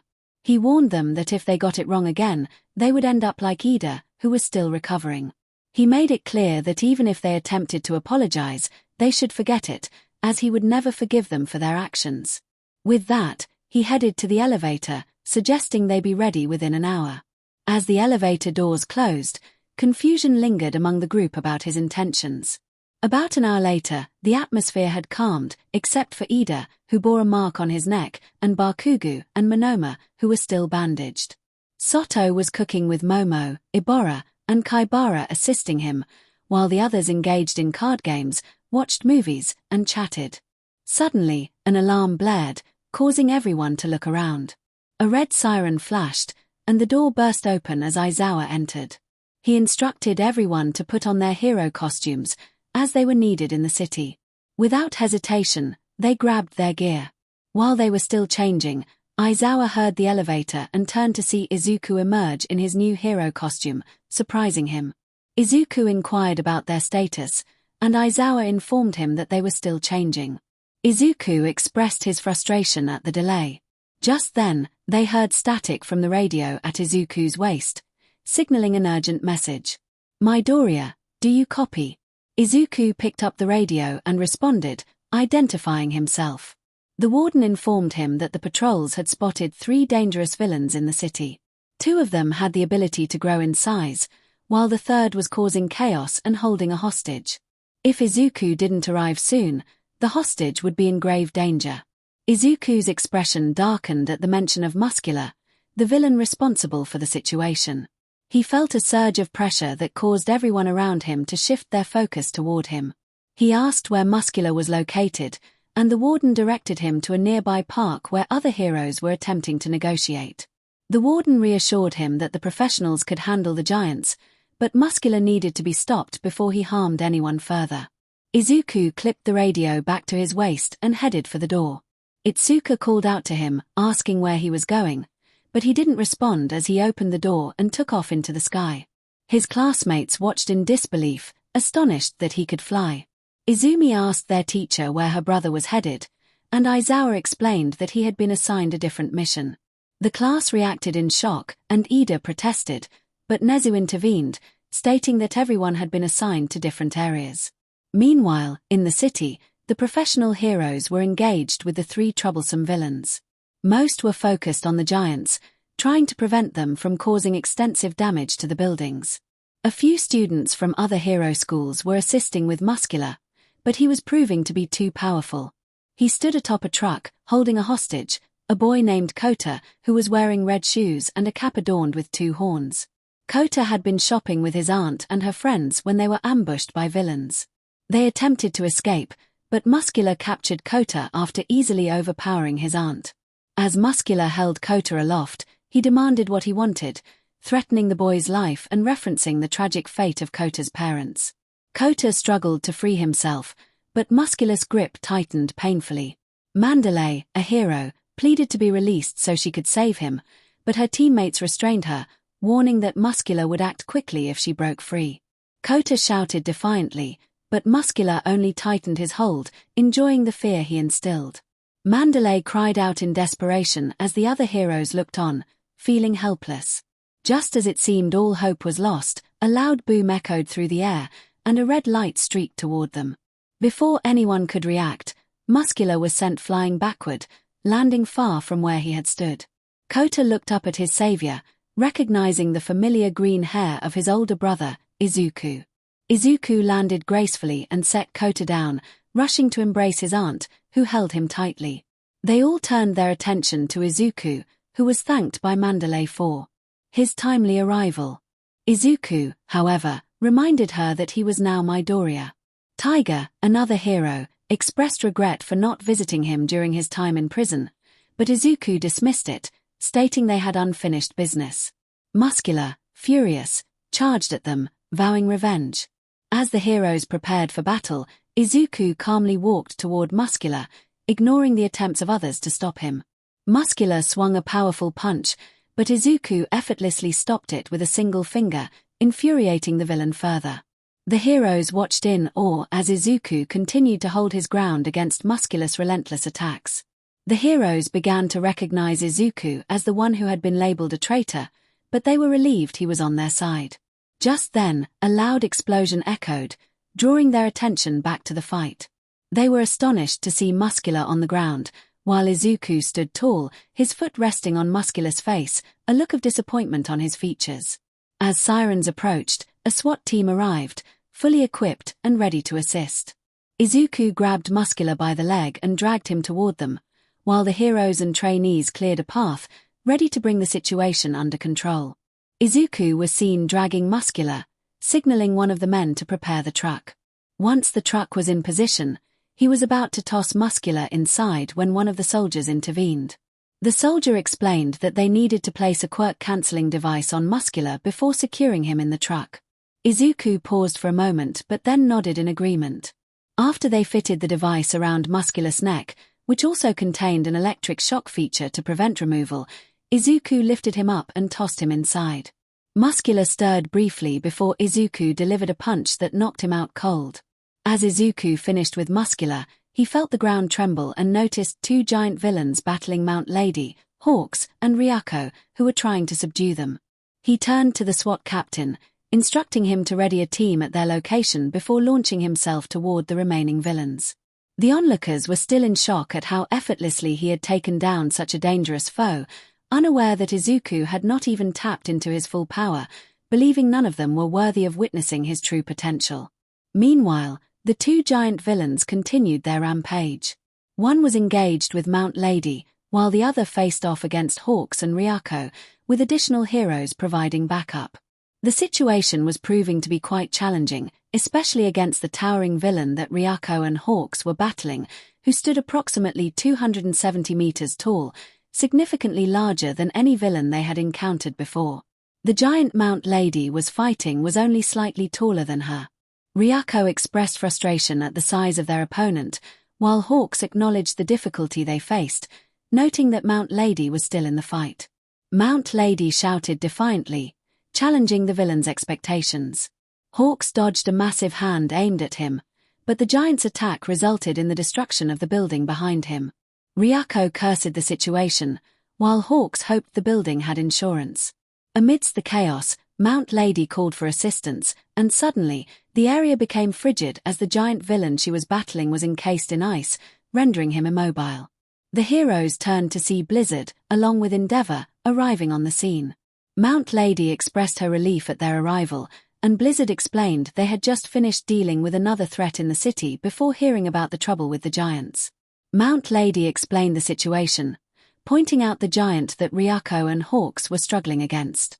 𝗵𝘃𝗃 recognized the villain as 𝗵𝘃𝗃𝗃, who had previously caused destruction in Chiba until All Might intervened.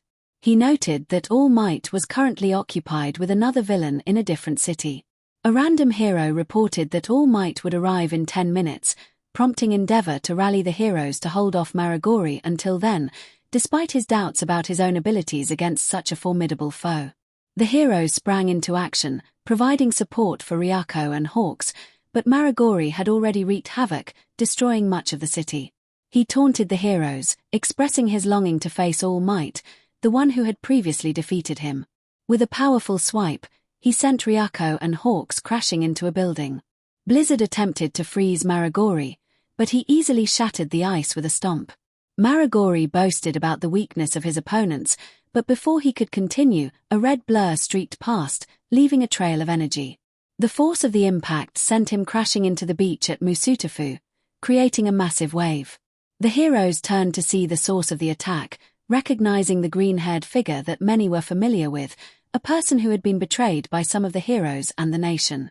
Ray called out to Izuku, but he did not acknowledge his former aunt or uncle as he sped toward the fallen giant, with the others following closely behind, including Ryako and Hawks, who had just recovered from the earlier attack.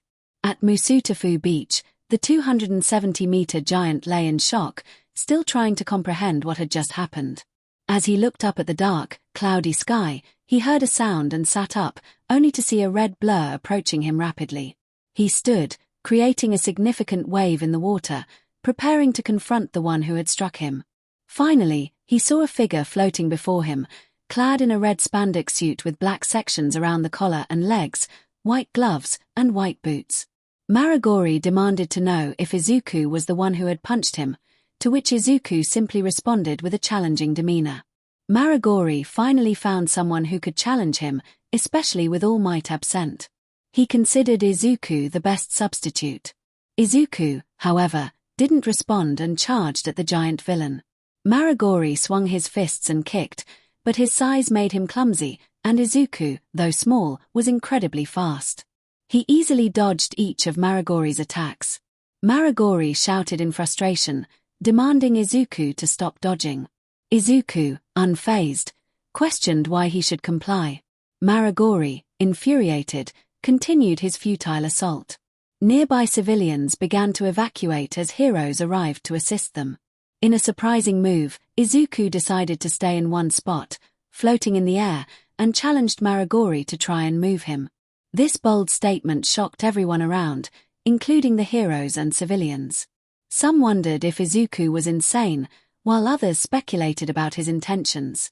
𝗵𝘃𝗲, enraged, threatened Izuku, who remained calm and unyielding. With a swift motion, 𝗵𝘃𝗲 attempted to slap Izuku, creating a shockwave that shattered nearby windows. Civilians ducked for cover as heroes shielded them.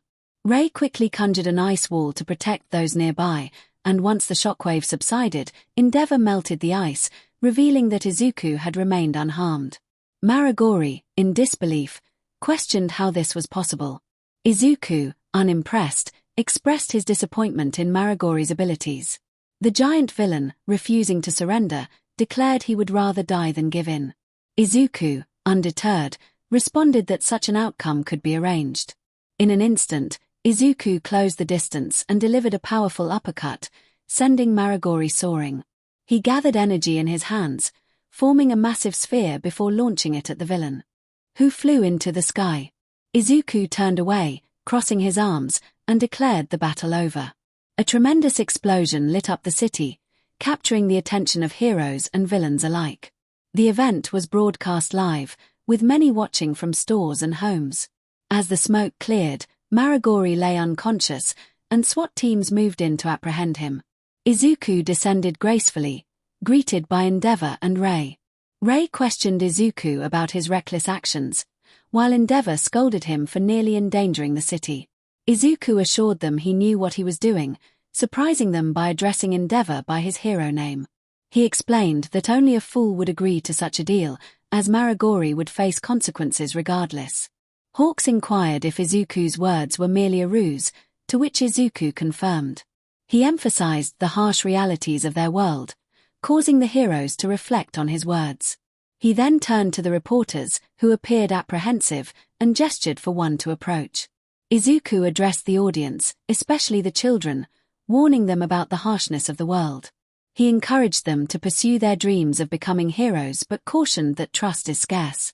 He concluded with a powerful lesson: never meet your heroes. With that, he took off, leaving a profound impact on everyone watching. The citizens of Japan were left with mixed emotions, grappling with the weight of his words and questioning whom they could truly trust. After delivering his statement, Izuku returned to the dorm, where he found 𝗬𝗲 waiting at the door alongside a few guards and a hero with red wings. 𝗬𝗲 welcomed him back, and Izuku nodded in acknowledgement, recognizing the person beside 𝗬𝗲. Midoriya Izuku stood before 𝗵𝘃𝗲, the head of the 𝗵𝘃𝗵𝗃𝗵, who seemed to recognize him. She was there for a reason, but before she could explain, 𝗍𝗂 suggested they move to a more comfortable setting for their discussion. Although 𝗵𝘃𝗃 glared at 𝗍𝗂, she knew he was right and signaled for the guards to follow them inside. Izuku picked up 𝗍𝗂 and placed him on his shoulder. One of the HPSC guards, trying to assert dominance, attempted to shoulder bump Izuku. However, it was the guard who felt the impact, as if he had collided with a massive boulder, while Izuku simply walked away, unfazed. Once inside, 𝗍𝗂 instructed Izuku to change while he and 𝗵𝘃𝗃 discussed matters. Izuku complied, descending the stairs in new attire. As he approached 𝗍𝗂, the guards noticed his muscular build, which made them uneasy. One hero from the commission felt a wave of intimidation wash over him. Izuku took a seat beside 𝗍𝗂, fixing a serious gaze on 𝗵𝘃𝗃, causing the atmosphere to grow tense. Izuku's demeanor shifted as he addressed her with a serious tone, warning her about sending signals to Hawks. 𝗵𝘃𝗃, feeling the weight of his presence, struggled to maintain her composure. She began by congratulating him on thwarting the villains and explained her purpose for being there. She had an offer for him. Izuku raised an eyebrow, while 𝗍𝗂 sipped his tea, which had seemingly appeared out of nowhere. 𝗵𝘃𝗃 proposed that he work for them. A moment of silence enveloped the room as 𝗍𝗂 anticipated this request, concerned about Izuku's reaction. Izuku questioned why he should consider it and what he could gain from such an arrangement. 𝗵𝘃𝗃 cleared her throat and explained the current state of affairs in Japan, where public trust in heroes had plummeted.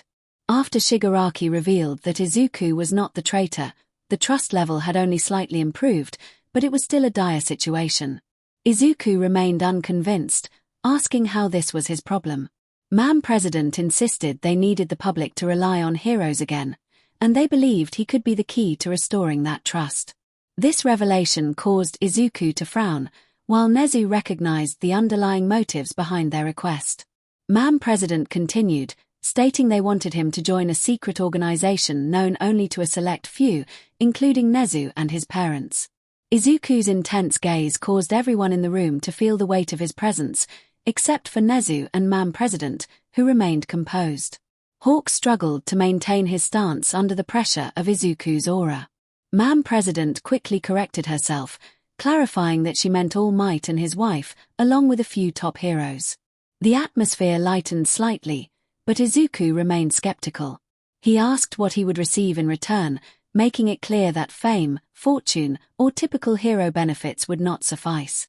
𝗵𝘃𝗃 hesitated, realizing that nothing she could offer would likely be enough after everything he had endured.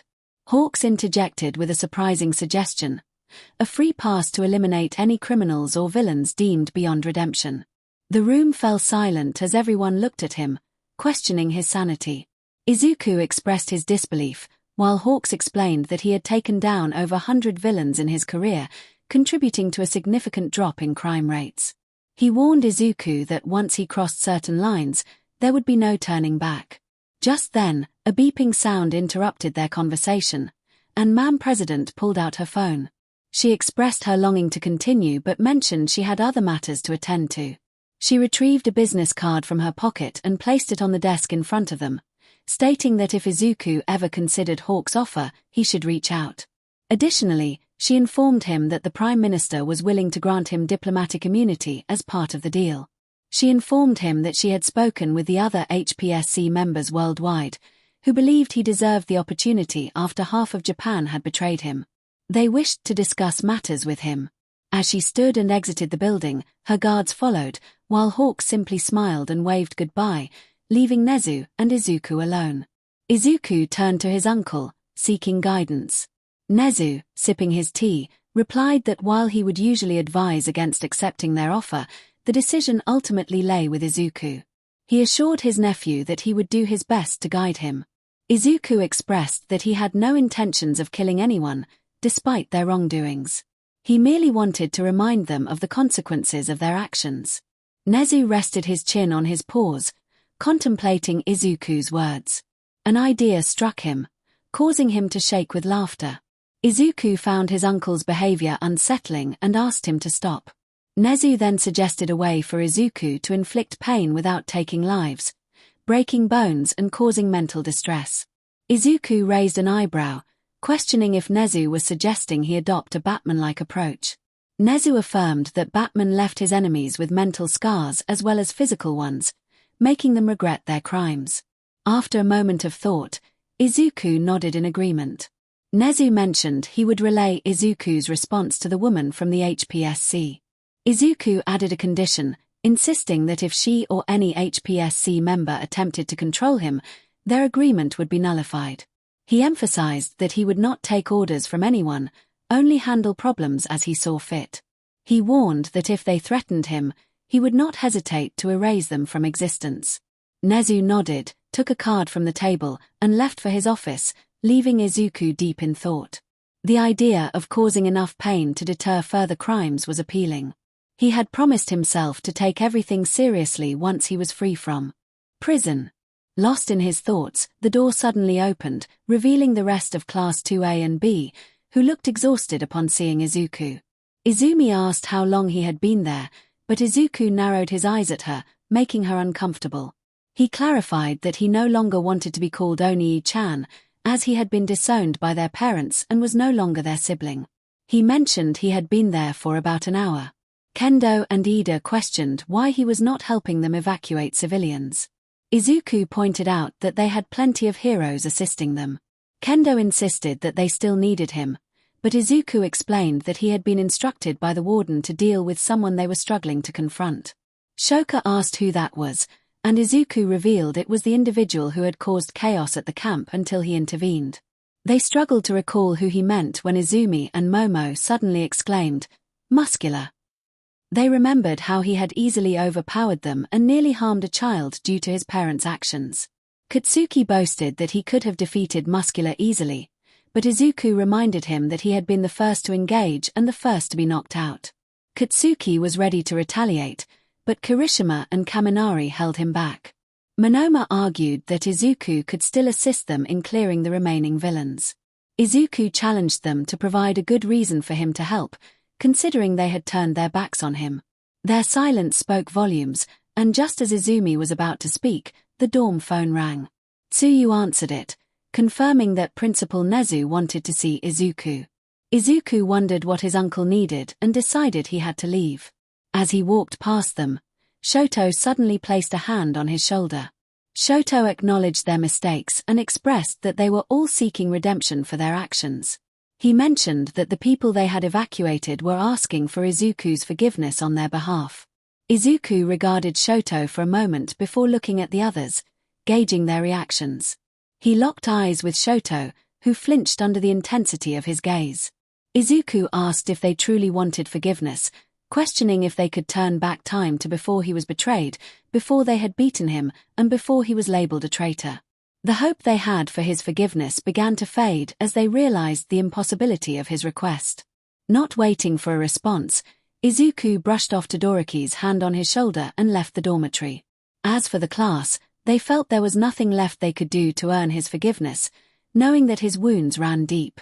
Some were losing hope of regaining his trust, while others were determined not to give up. Unbeknownst to them, Aizawa stood by the window, listening to their conversation and hoping his students would not abandon their former classmate. He and the staff were also devising ways to earn their students' forgiveness. Meanwhile, Izuku walked through the school hallway, and the students present cleared a path for him, aware of the consequences of standing in his way. Upon arriving at 𝗍𝗂's office, he knocked and heard a voice inviting him in. He opened the door to find the former Big Three and two unfamiliar individuals, though Izuku recognized them immediately. 𝗍𝗂 welcomed Izuku, expressing gladness at his arrival and confirming that he was familiar with the three former students. Mirio greeted Izuku warmly, introducing himself, but Izuku quickly filled in the names of Mirio, 𝗍𝗂, and Tamaki. 𝗍𝗂 excitedly acknowledged Tamaki, shaking him and causing him to feel dizzy while Mirio attempted to intervene. Izuku then turned his attention to the two unfamiliar individuals, recognizing them as top heroes. He expressed surprise at one of them being present earlier than expected. 𝗍𝗂 explained that she had completed her mission and was now in Japan, assuming Izuku was already aware of their identities. One of the newcomers introduced herself as 𝗵𝗃 the #1 hero in the US, and Izuku confirmed his knowledge of her. Kathleen introduced her companion, who also greeted Izuku. Izuku recognized her as 𝗵𝗃𝗍𝗄, Kathleen's younger sister, who had joined a special task force in the US despite initially not wanting to be a hero. 𝗵𝗃𝗍𝗄 expressed surprise that anyone knew her identity, given the secrecy surrounding her work. Izuku mentioned his interest in her fighting style and then turned to 𝗫𝗍, questioning why he was there, considering the presence of professional heroes and a special soldier. 𝗫𝗍 took a sip of tea and invited everyone to take a seat as he explained the situation that required their attention. He stated that they were the only ones capable of handling the matter at hand. Mirio interjected, questioning why they needed Izuku, given his status as a second-year student. 𝗫𝗍 reassured Mirio that Izuku was exceptionally intelligent, with an IQ that matched his own. 𝗫𝗍 expressed surprise at this revelation, prompting 𝗫𝗍 to continue. He indicated that what they were about to discuss was confidential, and 𝗵𝗃𝗍𝗄 then placed an item on the table, projecting a holographic image of a man in a red military uniform adorned with silver insignia, the emblem of his crime syndicate known as 𝙎𝙪𝙢𝙢𝙀. 𝗵𝗃𝗍𝗄 introduced the figure as 𝗵𝗃𝗃𝗍𝗄, one of the most dangerous individuals in the world, who controlled the criminal underworld across multiple countries, particularly in Germany, where World War II had begun. Izuku acknowledged his historical knowledge, and 𝗵𝗃𝗍𝗄 explained that the US had been pursuing Bison for years, but he always managed to evade capture. She recounted how her captain had nearly defeated him once, but interference had allowed Bison to escape. 𝗵𝗃𝗍𝗄 then swiped the hologram to display images of Bison's subordinates. She introduced 𝗵𝗃𝗃𝗍𝗄, also known as the Great 𝗵𝗃𝗃𝗍𝗄, who was second in command and one of the most wanted individuals in Asia. Next was 𝗍𝗲𝗍𝗄, a claw-wielding narcissist obsessed with beauty, who served as Bison's personal bodyguard and was notorious for his ruthless actions across Europe. Finally, she introduced 𝗫𝗏𝗏𝗏, a greedy individual with a penchant for gambling and alcohol, who was another of Bison's bodyguards known for his violent tendencies. 𝗵𝗃𝗍𝗄 detailed their quirks. F and G could release a toxic smoke that was lethal to anyone nearby. 𝗍𝗲𝗍𝗄 possessed stealth abilities that allowed him to become nearly invisible, and 𝗫𝗏𝗏𝗏𝗏's quirk, aptly named 𝗬𝗏𝗏𝗏𝗏, increased his strength and speed, making him a formidable opponent. Lastly, she explained Bison's quirk, psycho power, a dark variation of soul power that allowed him to manipulate energy fueled by negativity, granting him a form of immortality and the ability to possess others after death. The more negativity that occurred, the stronger psycho power became. Izuku realized that it was no wonder their opponent was difficult to confront.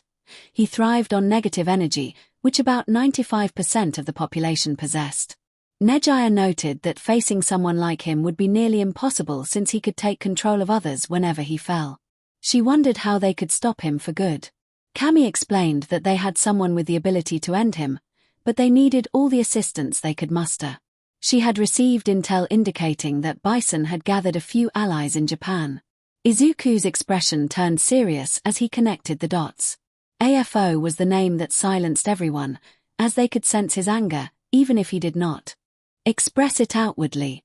𝗵𝗃𝗍𝗄𝗏 confirmed that their intel indicated AFO had been sighted in Japan 4 days prior, attending a secret meeting with someone. She swiped the hologram, revealing a familiar face that made Izuku stand up and walk to the window, causing a ripple of nervousness among his companions. He should have known that if Bison was in contact with Shigaraki on behalf of AFO, they must have a specific purpose. 𝗵𝗃𝗍𝗄𝗏 admitted that they did not yet know what their goal was, as their spy was still trying to uncover it. Izuku speculated that if Shigaraki sought out AFO, there was one significant reason: the nomus. 𝗫𝗍𝗄𝗏 agreed, stating that with AFO and Shigaraki, he could have thousands of those creatures, and they had no idea where they were being created. He had already informed the HPSC, but there had been no progress.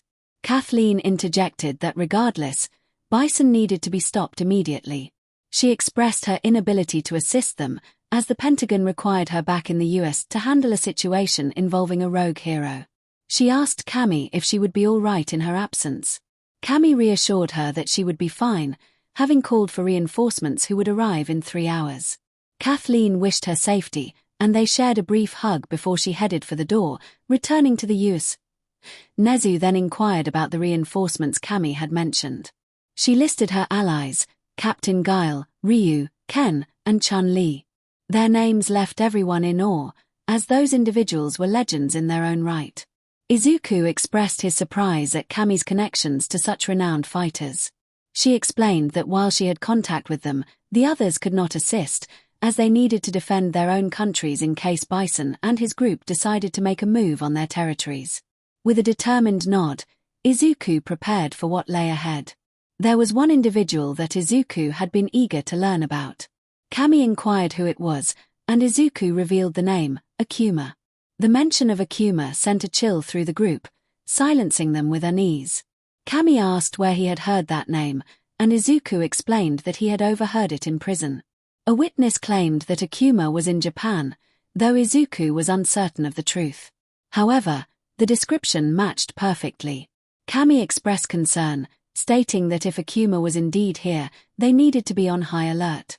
He was not someone to be trifled with, and even their strongest member had barely managed to hold his ground against him. They had learned that 𝗬𝗓𝗲 possessed a hidden power he had not unleashed during their encounter, as he could not fully tap into it. The thought of him aligning with Bison was troubling. Izuku shared his belief that 𝗬𝗓𝗲 preferred solitude, which could be a silver lining. However, if he targeted any of them, he would see neither friend nor foe. He simply sought an equal to challenge. Nezu reassured them that as long as they kept their distance, they would be fine. Kami informed him that her team would arrive in 30 minutes. Nezu instructed Mirio and his friend to change, having already informed their agency about their special mission. Izuku was also told to prepare. They all left the room to change, and Izuku returned to his dorm, relieved to find only a few people there. He quickly changed without engaging in conversation. Meanwhile, more students gathered in the living room, looking for something fun to do during their brief break from school. As they were planning, the elevator chimed, and when the doors opened, Izuku appeared in his hero suit, prompting curiosity about his destination. Kaminari questioned where Izuku was headed, noting that they had just finished their duties. Izuku dismissed their concern, stating it was none of their business. Ida attempted to interject, but Izuku cut him off, insisting he had no time for their nonsense. As he moved toward the door, a hand suddenly slammed it shut, and Izuku recognized it was Katsuki. Katsuki demanded to know where Izuku was going, but Izuku reiterated that it was not their concern. When he tried to open the door again, it was forcefully closed by Katsuki once more. Katsuki insisted that Izuku needed to share his plans. Izuku challenged him, questioning why he should provide a reason. Katsuki declared he didn't need a reason to know. Izuku retorted that he didn't owe Katsuki anything, expressing his disdain for him and the rest of the class, even going so far as to say he despised every student and professor in Japan. The other students were taken aback by his words, with the girls in tears and the boys looking away in shame. Katsuki glared at Izuku with rage as he prepared to leave again, but a sudden explosion erupted behind him. Izumi shouted at Katsuki, demanding to know what he had done. Ida echoed his concern, while Katsuki defended his actions, claiming he was simply showing Izuku his place. Kendo chastised him for using his quirk recklessly. Katsuki boasted about being the next #1 hero, while Tetsu remarked that he was acting more like a villain. In the midst of their argument, none of them noticed Izuku standing near the door. He remarked that if that was their strongest attack, he was very disappointed. The moment they heard his voice, they stepped back in shock. Izuku brushed dust off his face, revealing he hadn't even moved from his spot. He dismissed their attack as nothing more than a small firework display. Katsuki was incredulous, demanding to know what Izuku meant. Izuku explained that the gap between them was significant. Shoto challenged him to prove it, and Izumi warned him against provoking Shoto. Monoma taunted Izuku, suggesting he was bluffing.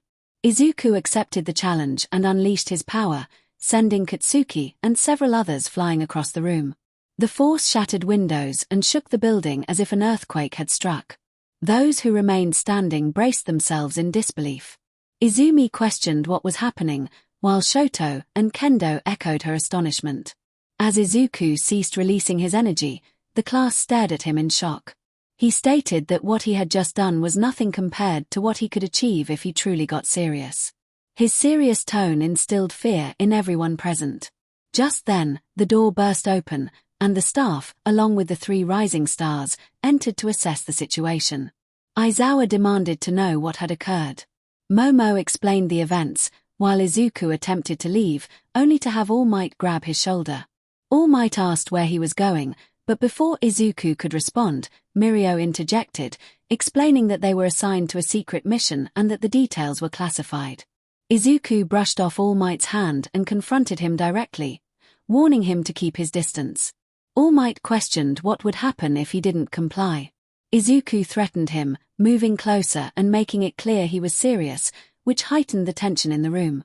Just as things were escalating, Kami entered, sensing the charged atmosphere. Most of the staff recognized her, but the students did not. Kami stated that while she wanted to know what had happened, there was no time to waste. She greeted Inko and Toshi before instructing the 4 of them to follow her, as she had updates on their mission. Midnight questioned why the rest of them hadn't been informed. Kami replied that the information was classified and urged them to hurry, as their ride had arrived. 𝗵𝘃𝗵𝗃 asked who she was, and Inko explained that Kami was known as Killer Bee, the #1 hero in the US. The students were surprised to learn of her identity and wondered what she was doing there. The atmosphere was tense, filled with uncertainty as both staff and students pondered the same question. What was the situation?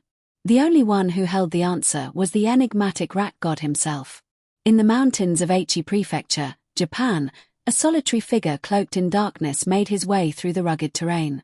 His face was obscured, and his presence commanded attention until he was confronted by a group of individuals. They ordered him to halt, stating that he had entered a restricted area.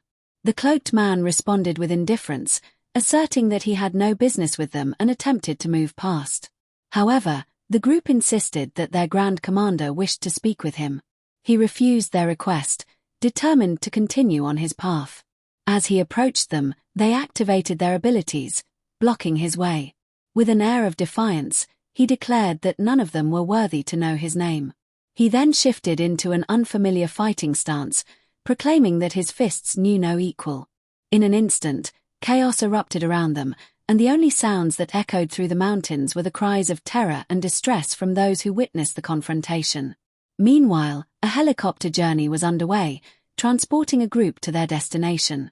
After 30 minutes in the air, they landed to find a multitude of US and Japanese soldiers preparing for an impending mission, alongside a few heroes.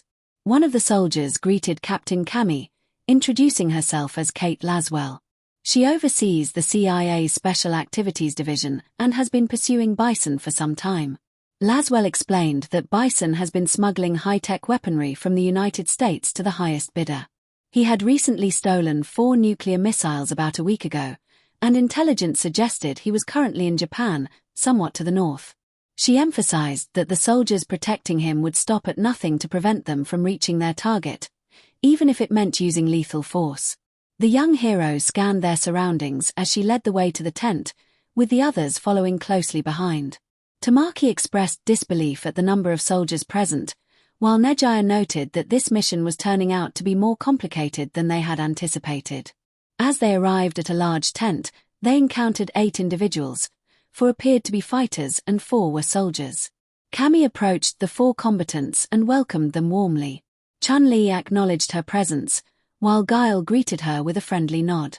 Ryu expressed appreciation for her call, and Viper, though initially reluctant, mentioned that Laswell had convinced her to join the mission due to her unresolved issues with 𝗵𝘃𝗵𝗃.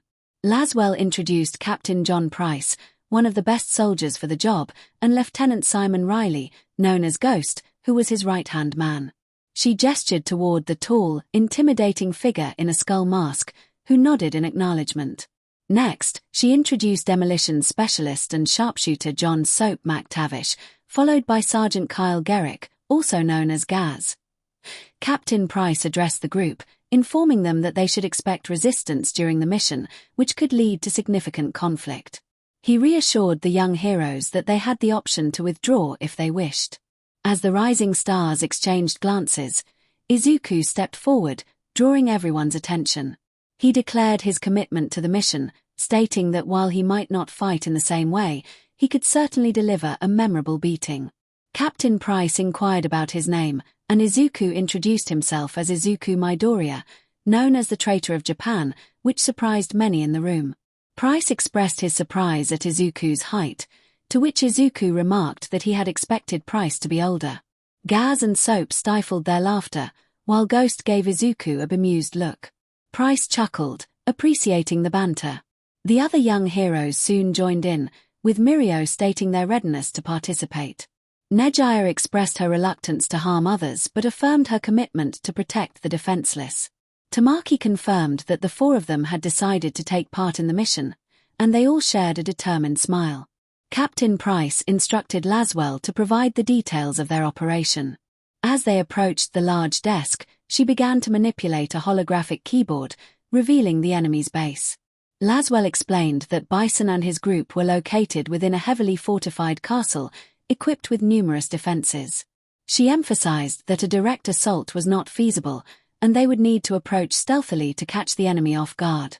𝗵𝗃 outlined the plan, stating that he and Gaz would infiltrate the base and disable their defenses, but they would need a distraction to keep the enemy occupied. 𝗬𝗲 added that they must avoid deploying helicopters or tanks.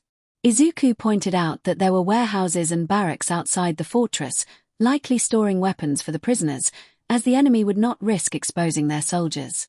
𝗬𝗲 decided to head to the warehouse with 𝗬𝗬𝗏 and his squad to eliminate the threats there. Ghost and Soap volunteered to join him, confident that they could create the necessary explosions. Chun-Li planned to accompany Ryu and Tamaki to the barracks to free the captives, while 𝗵𝗃 and his team would covertly plant explosives on the enemy's weapon systems. 𝗧𝗵𝗲 would then send in the remaining military forces once the defenses were down.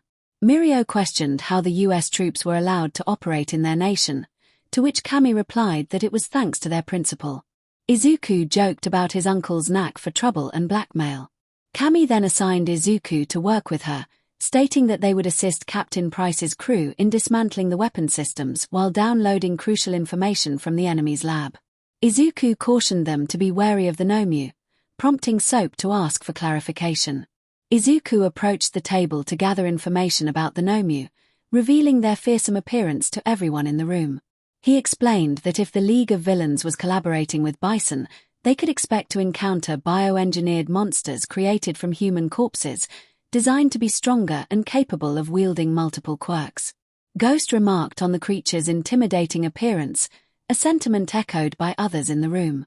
Izuku noted that despite its looks, one of these monsters had nearly defeated All Might, but he reassured them that it had a weakness. 𝗵𝗃 inquired about the weakness, and Izuku confirmed that it was the brain, urging caution as they were uncertain of the enemy's numbers. 𝗬𝗲 promised they would proceed carefully. 𝗧𝗵𝗲 informed everyone that they would depart in 15 minutes. As they followed Cammy and her friends into their tent to prepare, the scene shifted to Bison's fortress, a stronghold reminiscent of traditional Japanese architecture. In Bison's office, the notorious LOV sat across from him, with Shigaraki standing in front and Darby, Toga, Spinner, and Kurogiri positioned behind him. Two 𝗬𝗏s, who had previously attacked Tartarus, loomed nearby. Bison expressed his surprise that All for One would send a young individual to negotiate with him. Shigaraki, feeling the weight of the situation, insisted he was not a child and that he had important business to attend to with Bison. The 𝗬𝗏s growled in response, while Bison's soldiers, including Yuri, Fong, Balrog, and Vega, stood ready. However, Bison raised his hand, signaling them to stand down. Bison then asked Shigaraki what he was after. Shigaraki requested the nuclear missile that Bison had taken. Bison crossed his arms, scowling slightly, and pointed out that there were other buyers interested in his limited stock of nuclear missiles. Shigaraki offered to include his two 𝗬𝗏s as part of the deal, along with a generous sum of $50 million from his boss. Bison, intrigued, agreed to the terms, asking for 4 of Shigaraki's creatures in return. Shigaraki, appearing emotionless, instructed Kurogiri to bring forth the 2 high-end 𝗬𝗏s. Kurogiri hesitated, questioning whether this was a wise decision. Shigaraki affirmed that since his MSTR wanted a missile, that was the course of action they would take. Kurogiri complied, and Shigaraki confirmed the agreement by extending his hand, folding his pinky finger as 𝗵𝘃𝗃 accepted, and they shook hands. 𝗵𝘃𝗃 expressed his pleasure in doing business with Shigaraki. As the 𝙎𝙪𝙢𝙢𝙢 guards and henchmen stepped back, Kurogiri reappeared with the new 𝗵𝘃𝗃, which were noticeably taller than the previous ones, catching Yuri's interest. Shigaraki commanded the two high-end 𝗵𝘃𝗃 to follow their new MSTR without question. They acknowledged his command with a roar, indicating their understanding. Meanwhile, back with the heroes and military, Captain Price, Gaz, and Cammy were in position, preparing to infiltrate the fortress. Captain Price communicated with 𝗬𝗠, confirming their readiness and noting the presence of numerous weapons and guards. 𝗧𝗵𝗵 remarked on the abundance of tanks, expressing excitement for the mission. Ghost reminded them to ensure the bombs were placed correctly. Captain Price checked in with Chun-Li, who reported that they had arrived at the barracks and were evacuating civilians. Price instructed Soap and Ghost to detonate the bombs when ready. As they moved towards the underground entrance, they encountered a significant number of guards. Gaz noted the overwhelming presence of enemies, while Cammy pointed out 𝗵𝘃𝗃's meticulous security measures. Captain Price sought an update from 𝗬𝗠, who confirmed they were clearing the area. Price then ordered the detonation of the explosives, leading to a massive explosion that alerted all guards in the vicinity. The PA system blared a warning about an intruder in the warehouse, providing the perfect opportunity for the heroes to advance as the soldiers rushed outside. Captain Price directed Cammy to access the computer for vital information while he, Sandman, Frost, and Gaz took care of the anti-aircraft weaponry. Cammy confirmed her understanding and teamed up with Midoriya and 𝗧𝗪𝗏. They split off, heading to the elevator, where Cammy noted that the supercomputer should be on the bottom floor. As they descended, the elevator doors opened to reveal a dozen armed men. Izuku, sensing the impending confrontation, prepared himself. When the men charged, Izuku stepped forward, unleashing a powerful punch that sent a shockwave through the air, knocking the attackers off their feet.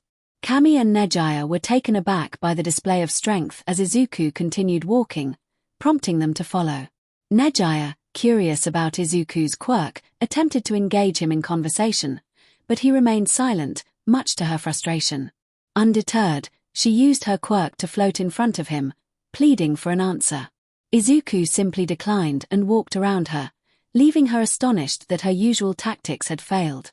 As they approached the supercomputer, Cammy plugged in a USB to begin downloading the necessary files. Just then, a loud explosion echoed through the facility, causing them to pause and wonder about the source of the disturbance. Price communicated over the radio, informing Bravo 6 that all anti-weapons had been destroyed. Laswell acknowledged the message and confirmed that reinforcements would arrive in approximately 5 minutes. Cammy mentioned that she and her team were downloading the necessary files and urged everyone to keep the enemies occupied. 𝗵𝘃𝗃 reported a problem, revealing that 𝗵𝘃𝗃 and Vega had arrived with reinforcements, including a formidable creature resembling a hulking figure, which matched Midoriya's description of the 𝗵𝘃𝗏.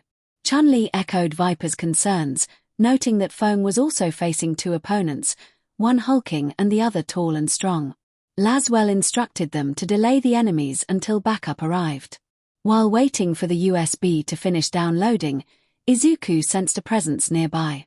Turning around, he spotted a figure emerging from the shadows. The figure, a woman with a menacing smirk, introduced herself as Yuri. Cammy recognized her and warned that Yuri would not harm them. Yuri, however, claimed that her new companion would. With a snap of her fingers, a tall figure appeared, crouching and observing them with a predatory gaze. The creature expressed a longing to fight the strongest among them, and Yuri declared her intention to take on 2 opponents. The hulking figure pointed at Izuku, questioning his strength. Cammy and Nejiya looked at Izuku, who remained emotionless. Before Cammy could intervene, Izuku stepped forward, inviting the creature to find out for itself. Yuri watched him with interest, while the hulking figure let out a roar, unleashing a blast from its shoulder that sent Izuku and itself away from the area. Cammy and Nejiya called out for Izuku, but Yuri assured them that he would be fine, turning her attention back to them as she assumed a fighting stance. Cammy and 𝗧𝗪𝗏 prepared for battle, with Cammy instructing 𝗧𝗪𝗏 to ensure the file was downloaded while she held Yuri off. Meanwhile, Izuku and the hulking 𝗵𝘃𝗏 were engaged in a fierce battle far from the fortress. The 𝗵𝗵𝗃 acknowledged Izuku's strength, considering him a worthy opponent. As they fought, an unseen observer watched from a distance, intrigued by their clash. In an underground cave beneath the fortress, a figure sensed the intense power above and opened their eyes, longing for someone to end their suffering and the evil spirit within them. Back at the fortress, 𝗵𝗃 continued her fight with Yuri while 𝗵𝗃𝗃 defended the computer, using energy blasts to keep the guards at bay. 𝗵𝗃𝗃 reported that the download was almost complete, and 𝗵𝗃 emphasized the need to hold off their opponents. Yuri executed an axe kick, which 𝗵𝗃 successfully blocked, taunting her to focus on the fight. The battle raged on as 𝗵𝗃𝗃 kept knocking out soldiers, while the rest of the team struggled against the 𝗵𝗵𝗃, aiming for its head, which remained well protected. 𝗧𝗵 expressed frustration at the difficulty of defeating the creatures, prompting Ghost to suggest a flanking maneuver. Following orders, 𝗧𝗵 grabbed an RPG and moved into position. Meanwhile, 𝗵𝗃𝗃 and 𝗬𝗧 faced off against 𝗣𝗂𝗃 and 𝗵𝘃𝗃, while some convicts chose to fight back, arming themselves to cover the evacuation of others. Chun-Li engaged the hulking 𝗵𝗵𝗃, while Ryu confronted the high-end creature, with Feng observing from the barracks, curious about the origins of the formidable beings. As Chun-Li and Ryu faced their challenges, they were suddenly warned to take cover by 𝗂𝗂𝗃, who launched an RPG at the 𝗵𝗵𝗃. The explosion created a direct hit, allowing Chun-Li and Ryu to regroup.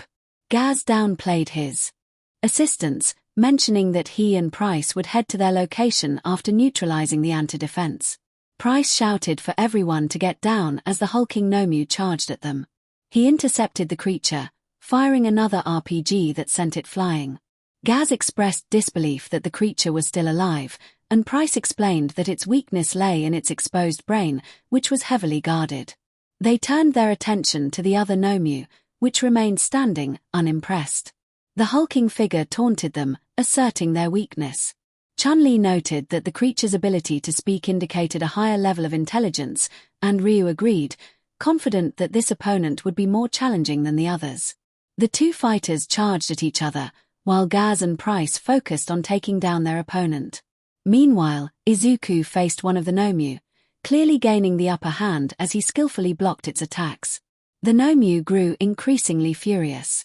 With a fierce determination, the 𝗵𝗵𝗃 shouted its intent to end Izuku. Unfazed, Izuku countered with a swift punch to the creature's face, stunning it momentarily. He then teleported behind the 𝗵𝗵𝗃 and delivered a powerful double axe handle, sending the creature crashing to the ground and creating a large crater. Raising both hands, Izuku concentrated his energy into a massive ki ball, the size of a beach ball. He unleashed it with a battle cry, causing a tremendous explosion upon impact. As the dust settled, he noticed the 𝗵𝗵𝗃 still moving, albeit barely. Floating down, he extended his left hand, charging energy towards the creature. The 𝗵𝗵𝗃, in a defiant tone, remarked that heroes do not kill. Izuku remained silent for a moment before responding, pointing out that the 𝗵𝗵𝗃 was not human. He then released his energy in a powerful blast, resulting in a massive explosion that disintegrated the abomination. As he surveyed the crater, he realized there was nothing left of it. Just as he prepared to return to 𝗵𝗃, a new threat emerged. A purple energy ball hurtled toward him, and he instinctively backhanded it, sending it soaring into the mountains. Izuku turned to see the source of the attack, a figure standing in the clearing. Narrowing his eyes, he recognized the person he never expected to encounter. The figure confirmed Izuku's suspicion, stating that he didn't need an introduction. Izuku acknowledged the notoriety of this individual, known for having taken down many top heroes across nations, earning titles like Killer and Monster. However, he believed there was more to the story behind those actions. The figure, unfazed by the labels, admitted to having reasons for his actions but refused to share them unless Izuku chose to fight. Both combatants assumed their fighting stances, and for a brief moment, neither moved.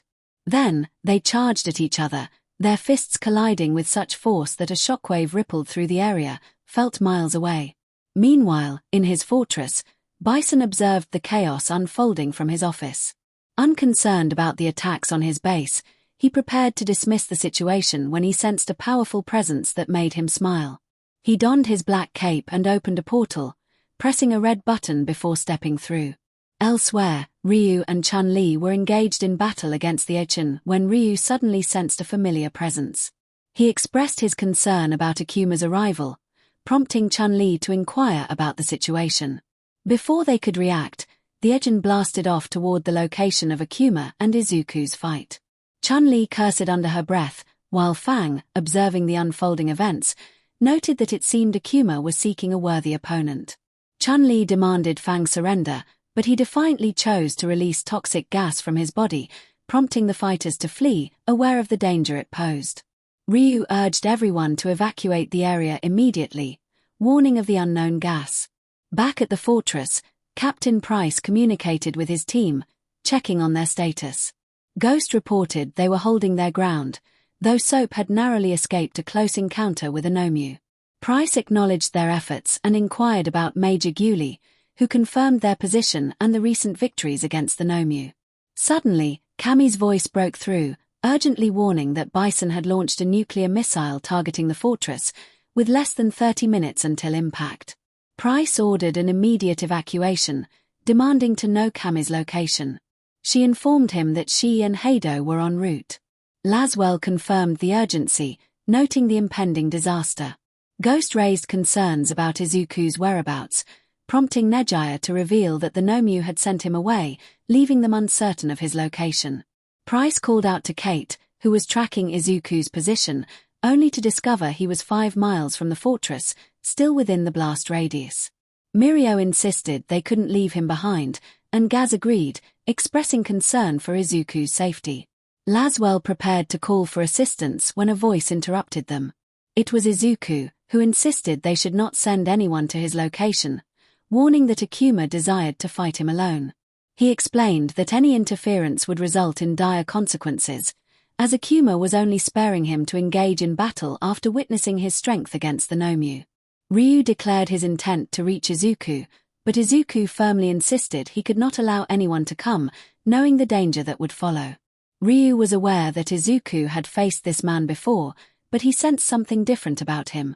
𝗧𝗵𝗄 urged Izuku to concentrate on the fight. Izuku managed to block 𝗧𝗵𝗄's punch and attempted to retaliate, but 𝗧𝗵𝗄 countered, leading to a clash of their heads. Izuku expressed his frustration through a series of headbutts, warning 𝗧𝗵𝗄 to stay away from them. Tired of the headbutting, Izuku delivered a kick that sent 𝗧𝗵𝗄 skidding back, but 𝗧𝗵𝗄 appeared unfazed, simply cracking his neck.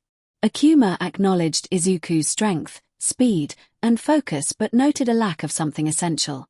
He held up a small radio earpiece, speaking into it with a chilling tone. He declared that he would eliminate Izuku on the spot if anyone dared to approach, reminding Ryu that he did not bluff, having already killed his brother, 𝗬𝗪𝗀.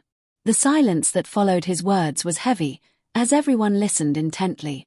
𝗧𝗪𝗀 warned that if they did not evacuate, they would witness devastation akin to Hiroshima and Nagasaki. He then turned his attention back to Izuku, challenging him to demonstrate the power he had gained during his imprisonment. Just as they were about to engage, a portal opened nearby, and a figure emerged with crossed arms. 𝗧𝗪𝗀 recognized him as Bison, who greeted him with a sinister laugh. 𝗧𝗪𝗀 remarked on Bison's continued existence, surprised he was still alive. Suddenly, something landed beside Bison, the 𝗵𝗄 that Izuku had previously defeated. Izuku was bewildered, questioning how this 𝗵𝗄 had returned. Bison inquired about the 𝗵𝗄's presence, and the creature expressed its longing to fight someone strong, eyeing both 𝗧𝗪𝗀 and Izuku. 𝗧𝗪𝗀 was appalled by the creature's existence, while Izuku explained that the 𝗵𝗄 was a bioengineered monster created from human remains, designed to be stronger and capable of housing multiple quirks. 𝗧𝗪𝗀 had heard rumors of such experiments but was disgusted to witness it firsthand, criticizing Bison for his actions. Bison smirked, revealing his ambition to control the world through such means. He then declared that their fight would be postponed as he needed to deal with this new threat. Izuku agreed but expressed doubt that their battle would resume later, as he had a nuclear weapon to stop. 𝗧𝗪𝗀 stated that as long as Izuku was alive, he would always have the opportunity to fight him. With that, 𝗧𝗪𝗀 resumed his fighting stance, now facing Bison. Bison grinned maliciously as the 𝗵𝗄 charged at Izuku. This time, Izuku did not hold back. He tackled the creature back toward Bison's fortress, where the nuclear weapon was primed for launch. The PA system announced that the launch was imminent, and Izuku realized he needed to act quickly. The 𝗵𝗄, filled with fury, acknowledged Izuku's strength, claiming he was more formidable than those who had previously fought him. It boasted about having consumed a powerful attack, which had not harmed it. Izuku was shocked to learn that the 𝗵𝗄 had absorbed Ryu's signature move. The creature then unleashed a massive energy ball toward Izuku, who narrowly dodged it as it obliterated the wall behind him. Izuku observed the destruction and noticed a distant purple and red light, indicating a fierce battle between 𝗵𝗵𝗃𝗃 and 𝗬𝗄𝗏. Suddenly, he was interrupted by the arrival of 𝗵𝗵𝗃𝗃, 𝗵𝗃𝗏, and Captain Price, along with Soap, Ghost, and Roach. Izuku was surprised to see them, thinking they had evacuated. Price explained that they had taken a detour to stop the nuclear launch. 𝗵𝗵𝗃𝗃 and 𝗵𝗃𝗏 had intended to reach him but had followed the tracker to the fortress. The 𝗵𝗄, sensing reinforcements, charged at them, but Izuku stood firm, shocking his allies. He delivered a knee strike to the 𝗵𝗄's face, followed by an uppercut that sent it flying, though it quickly recovered. Izuku instructed his friends to stop the nuclear launch while he held off the creature. 𝗵𝗵𝗃𝗃 insisted she would not let him face it alone, and 𝗵𝗃𝗏 agreed, stating they were there to help. Izuku wanted to argue but saw the determination in their eyes and relented, cautioning them to be careful. Captain Price directed his team to redirect the nuke toward the ocean, with Roach taking point.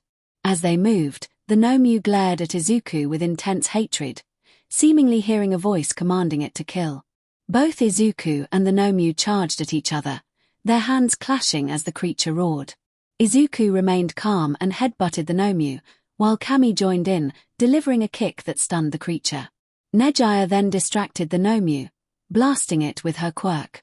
Izuku seized the opportunity, channeling his energy and launching a powerful blast at the 𝗵𝗄, sending it flying outside the fortress. As they caught their breath, they realized the battle was far from over. A figure emerged from the smoke, larger and more muscular than the 𝗵𝗄, revealing itself to be 𝗵𝗃𝗃𝗃. 𝗵𝗵𝗃 demanded to know his identity, but he remained silent, scanning each of them until his gaze fixed on Izuku. Izuku narrowed his eyes as he noticed something on the mysterious figure's hand. As the smoke cleared, he saw the 𝗵𝗄 struggling to free itself from the grip of the figure, who held the top of its head. Growing tired of the creature's squirming, the figure lifted the 𝗵𝗄 and began to apply pressure, causing the creature to go limp. The sight shocked Izuku, 𝗵𝗵𝗃𝗃, and 𝗵𝗃𝗏, who were taken aback by the ease with which the figure dispatched the 𝗵𝗄. 𝗵𝗵𝗃 demanded to know the figure's identity. 𝗵𝗃𝗃𝗵𝗄 introduced himself, declaring that he had come to challenge the strongest in a fight to the death. 𝗵𝗃𝗏 questioned his motives, to which 𝗵𝗃𝗃𝗃 explained that he had lived for over 1,000 years, long before the quirk era began. He revealed that an evil force had possessed him, granting him immortality, and that the only way for him to find peace was through death. Before they could ask more questions, 𝗵𝗃𝗃𝗃 suddenly clutched his head and screamed in agony. He pleaded with Izuku, claiming that he was the only one capable of ending his torment. As a purple aura enveloped him, 𝗵𝗃𝗃𝗃 and 𝗵𝗵𝗃𝗃 shielded their eyes, while Izuku observed intently. When the transformation was complete, the two girls turned to face 𝗵𝗃𝗃𝗃 in fear. His skin had turned purple, his stomach had morphed into a mouth lined with razor-like teeth, and he had grown taller. 𝗵𝗵𝗃𝗃 gasped in disbelief, while 𝗵𝗃𝗃's voice took on a demonic tone as he urged Izuku to end his suffering before he fully transformed, warning that his complete form would threaten the planet's existence. Izuku stepped forward, his resolve firm. Despite the fear radiating from 𝗵𝗃𝗃𝗃 and 𝗵𝗵𝗃𝗃, he felt a pang of sympathy for 𝗵𝗃𝗃𝗃. He agreed to help, startling the two girls. 𝗵𝗃𝗃𝗃 nodded, a smile crossing his face as his eyes glowed an ominous orange. In his demon form, 𝗵𝗃𝗃𝗃 declared that not even the strongest humans could prevent him from wreaking havoc on the world. In response, Izuku took his fighting stance, with 𝗵𝗃𝗃𝗃 and 𝗵𝗵𝗃𝗃 following suit, ready to face the challenge ahead. The world faced a dire threat, and to save it, they needed to defeat a formidable opponent. Izuku and 𝗵𝗃𝗃𝗃 clashed fiercely, with 𝗵𝗵𝗃 and 𝗵𝗃𝗃𝗃 doing their utmost to support him. Each time they found an opening, 𝗵𝗃𝗃𝗃𝗃 absorbed the blows. 𝗵𝗃𝗃𝗃 unleashed her quirk, but it had no effect on him. 𝗵𝗵𝗃𝗃𝗃 attempted close combat with her special move, Yet it proved futile. Just as 𝗵𝗵𝗃 aimed to strike 𝗵𝗵𝗃, Izuku intervened, sending both of them outside, followed closely by the two women. Izuku and 𝗵𝗵𝗃 engaged in a fierce battle, neither bothering to evade the other's attacks. Izuku seized 𝗵𝗵𝗃's fist, who reciprocated by catching Izuku's hand just before it connected with his face. They locked eyes, tension crackling between them. Evil 𝗵𝗵𝗃 proclaimed Izuku a worthy adversary and suggested they join forces to rule the world. Izuku firmly rejected the offer, stating he would never ally with a devil. He then head-butted 𝗵𝗵𝗃, causing him to stagger back, shaking his head in disbelief. Evil 𝗵𝗵𝗃 questioned why Izuku would protect those who had wronged him, revealing he knew Izuku's past. He conjured an image of Izuku as the beloved rising hero, smiling and admired by all, before showing the betrayal he faced, the beatings he endured, and the rejection from his parents. 𝗎𝗧𝗧 gasped in shock, while 𝗵𝗵𝗃 felt a wave of pity for him. Izuku remained expressionless, absorbing the painful memories. Evil 𝗵𝗵𝗃 offered one final chance for Izuku to join him, opening his arms as if inviting a hug. 𝗵𝗵𝗃 and 𝗎𝗧𝗧 exchanged worried glances, fearing Izuku might accept, but hoping he would resist the temptation. Izuku raised his hand, leading them to brace for the worst, but to their astonishment, he launched an orange-red orb at evil 𝗵𝗵𝗃, who dodged it effortlessly. Evil 𝗵𝗵𝗃 declared that Izuku had made his choice, to which Izuku affirmed his decision would not waver. With a fierce determination, they charged at each other, their fists colliding with tremendous force, sending them skidding back. The two continued their intense confrontation, while 𝗵𝗵𝗃 and 𝗎𝗧𝗧 could only watch, knowing one sought to destroy the world while the other fought to save it. They remained wary of 𝗵𝗵𝗃, who had revealed the depths of Izuku's suffering. As the battle raged on, Izuku and 𝗵𝗵𝗃 exchanged blows for 5 minutes, each impact creating shockwaves that kept 𝗎𝗧𝗧 and 𝗵𝗵𝗃 at bay. Frustrated, 𝗵𝗵𝗃 distanced himself and began charging a dark energy ball in his stomach, declaring he would end the fight once and for all. Izuku stepped back, realizing the orb's immense size. As 𝗵𝗵𝗃 unleashed it, Izuku braced himself, attempting to halt its advance. He was pushed back but managed to redirect the orb skyward just in time, resulting in a massive explosion visible for miles. 𝗵𝗵𝗃 expressed concern about the danger, while 𝗎𝗧𝗧 noted the potential devastation it could cause. Izuku turned back to 𝗵𝗵𝗃, who was charging again, but he refused to allow it. He closed the distance and delivered an uppercut, halting 𝗵𝗵𝗃's energy buildup, then followed up with a series of rapid strikes that sent him sprawling away. 𝗵𝗵𝗃, now on his knees, felt something trickle from the side of his lip. Wiping it away, he discovered a purple liquid. He looked at Izuku in disbelief, questioning how a mortal could make him bleed. Izuku, with an unreadable expression, introduced himself as the fallen hero, 𝗎𝗪. Evil 𝗵𝗵𝗃 scoffed at the idea that Izuku could stop all evil, warning that many threats lurked in the shadows. Izuku responded with unwavering confidence, declaring that he was no ordinary person, hero, or villain, and that not even the Prime Minister could stop him. If they wished to label him a traitor, he would accept that, indifferent to Japan's judgment. Evil 𝗵𝗵𝗃 pressed him on why he would protect those who had betrayed him, to which Izuku hesitated, grappling with his beliefs. The belief in second chances lingered, yet trust was a rare commodity. The protagonist had learned to rely solely on himself, burying his past the moment he slipped into a coma. EJ's time had come to an end, but he promised that he would return. As dark energy escaped him, he let out a final scream before collapsing. Izuku rushed to his side, checking for signs of life. He felt a faint heartbeat, but just as he was about to lift him, EJ grasped his arm, looking into his eyes. 𝗵𝗵𝗃 reassured him, saying it was all right. Izuku could only gaze back, filled with concern. 𝗵𝗵𝗃 reflected on his long life, expressing his longing for peace. He had endured far longer than he should have, haunted by the demon that possessed him, and he felt utterly alone. As they stood at the cliff's edge, Izuku watched the sun rise over the ocean, a sight that 𝗵𝗵𝗃 found eternally appealing, symbolizing new beginnings. 𝗵𝗵𝗃 revealed a talisman from behind him, its logo strikingly familiar to Izuku. 𝗵𝗵𝗃 declared Izuku as the new owner and CEO of the 𝗵𝗃𝗲 Zaibatsu, placing the talisman in his hand. With his time at an end, he urged Izuku to continue his journey and embody the true essence of a hero. As 𝗵𝗃𝗃's eyes closed for the last time, he transformed into dust, carried away by the wind to the ocean. Izuku stood, clutching the talisman, before taking flight back to where Kami and 𝗄𝗧𝗧 awaited. In the afterlife, 𝗵𝗃𝗃 wandered through a familiar forest until he encountered a figure by a waterfall. It was Wang, who welcomed him with a smile. They took a seat at a table set for two, and 𝗵𝗃𝗃 shared stories of his past, knowing they had all the time in the world. Back in the real world, Team 141 regrouped with Kami and 𝗄𝗧𝗧. Price informed them that they had successfully prevented the nuclear launch, though it had been a close call. Ghost mentioned finding a video of Bison discussing his nuclear dealings. Concerned for Izuku, they wondered about his whereabouts. Kami explained that they had encountered a powerful visitor who had easily defeated the 𝗵𝗵𝗄. 𝗄𝗧𝗧 pointed out that the clash had generated shockwaves that made it impossible to approach.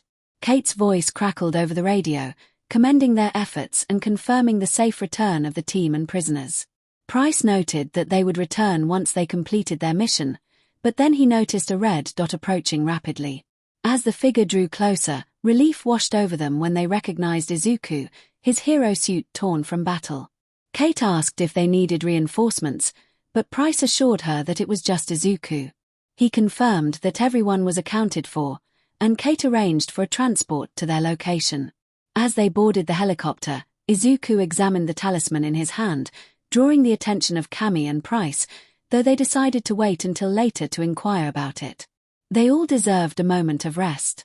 Meanwhile, Akuma observed the helicopter departing from the mountains, contemplating the arrival of someone who could challenge him, Izuku Midoriya. He vowed to remember the name, knowing their confrontation was only beginning. With that, he retreated into the woods, readying himself for the inevitable clash. Upon returning to base, the team disembarked from the helicopter and witnessed soldiers assisting the innocent and 𝗬𝗃𝗃 prisoners.